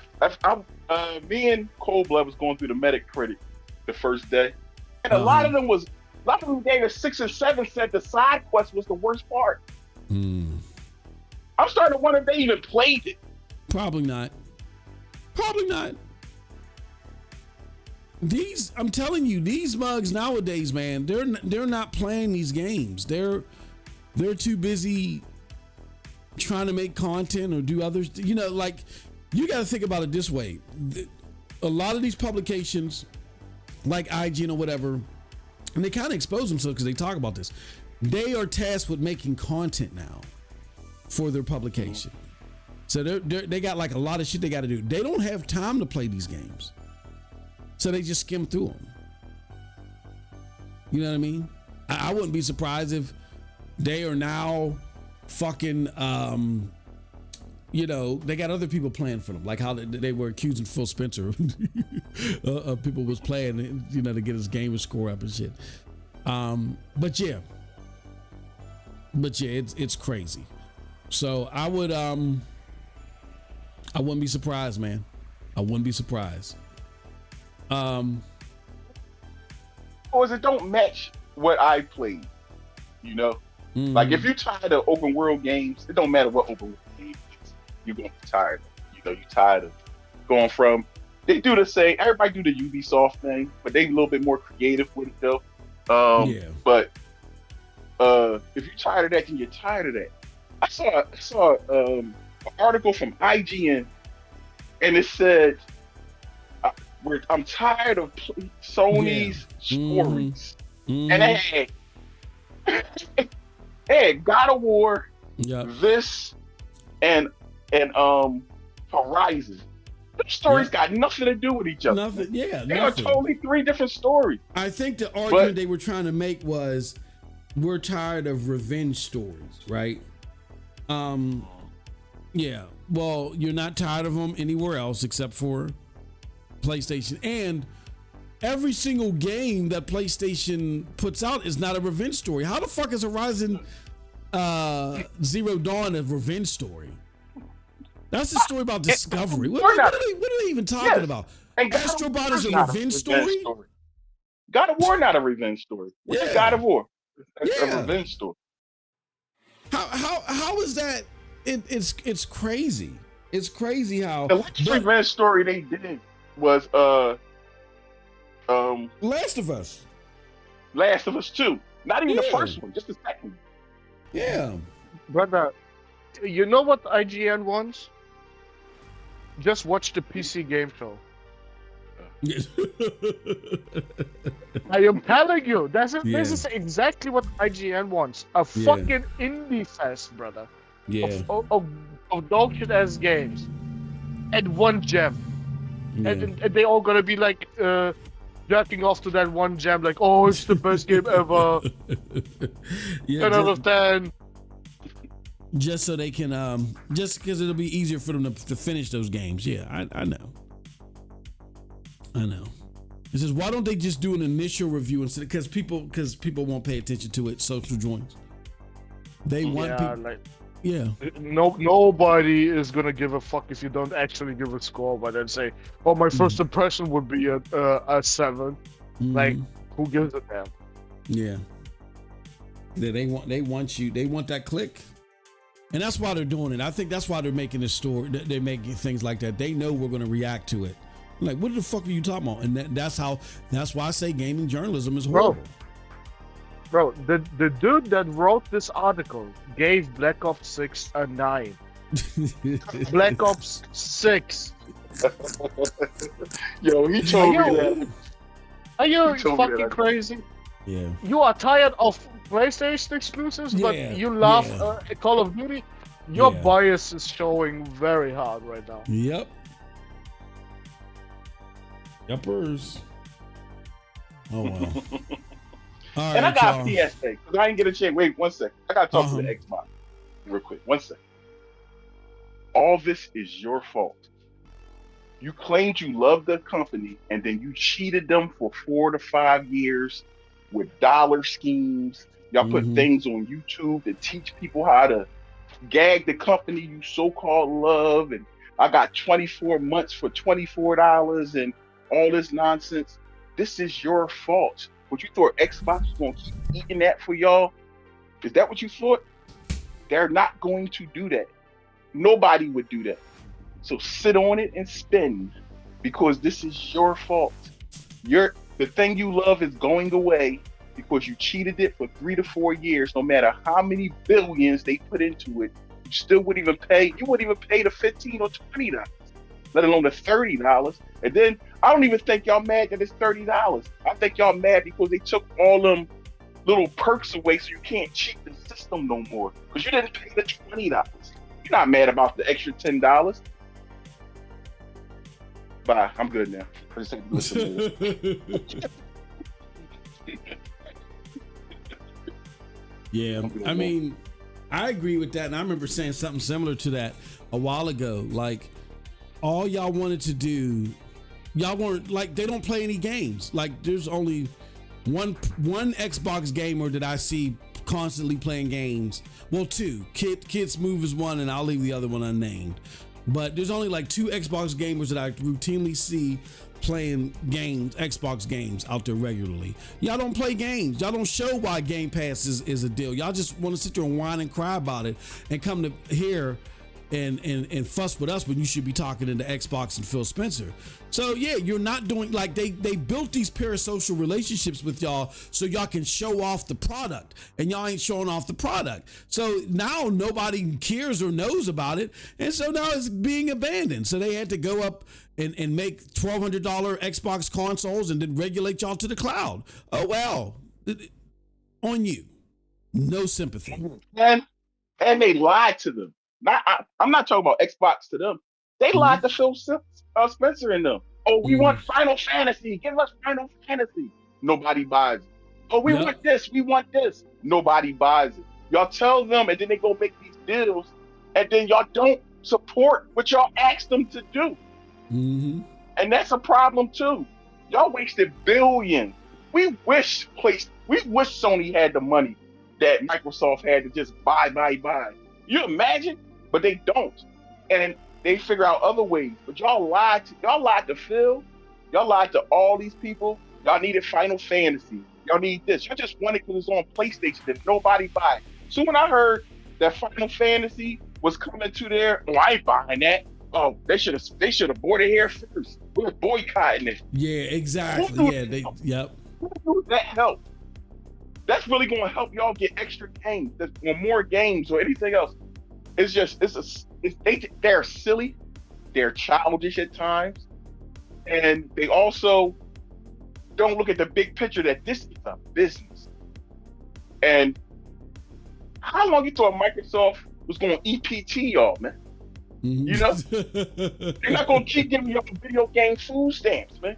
They wasn't going to keep doing it. And this new CEO probably came in and said, looked at the books and said, "What the heck? What is this?" And yeah, shut that down. Is that making any money? Kinda. What the hell you mean kinda? You know? And shut that down. Xbox probably got to go away. They probably be a decent third party studio. They got enough studios to make money. They could be a 10 cent-ish type. But I blame the fan. Then y'all lied to him. Y'all lied to him about the negative stuff. Act like all the negative stuff was okay. And y'all listen to these influencers that none of them play on Xbox. All of them got PCs. Every influencer I know they got is on PC. PC. None of them on a console that you so-called love. But this is the people you're following. And you know what? You don't hear nothing from no PC people too much. You know. So, yeah, bro. That's my last take on that, man. You know. But I appreciate the forum to death. I had to get that off my chest. You know? Yep. Well, they did it. That's why I said they did it themselves. No sympathy at all. You know. Isn't it funny? As soon as this price hike for Game Pass came out, all these PC dudes just completely shut the fuck up, and they don't protect them anymore. Yeah. They don't protect the Xbox dudes anymore. Nope.